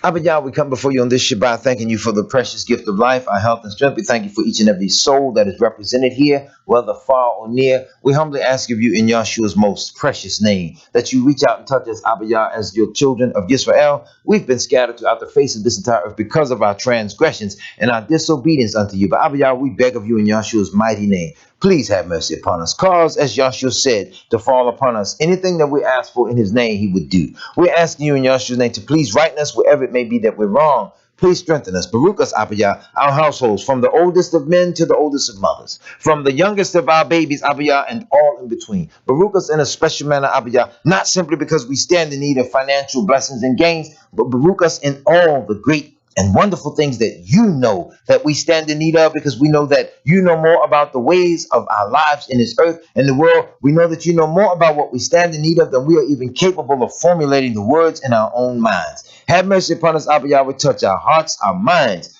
our lungs, our legs, each and everything, Abba Yah, that if anything we put our hands to, if it is right, we ask that you bless it and allow it to prosper to the honor and glory of your name. Help us to look out and to love and to honor one another, to open wide our hands unto our brethren, and to forever remain on bending knees in prayer and faithfulness unto Yahshua, so that at the end of our days, we're able to stand and to see your face in peace, without spot, without wrinkle, and to hear your son say, well done, my Tab, my faithful servants. Enter into the rest prepared for you from the foundation of the world. This blessing, Abba Yah, we ask unselfishly, not just for ourselves, but for all of Israel and for as many of the multitude of the nations that will come unto you. Abba Yah, magnify your mighty name in this earth. In the name of your son, Yahshua HaMashiach, we pray.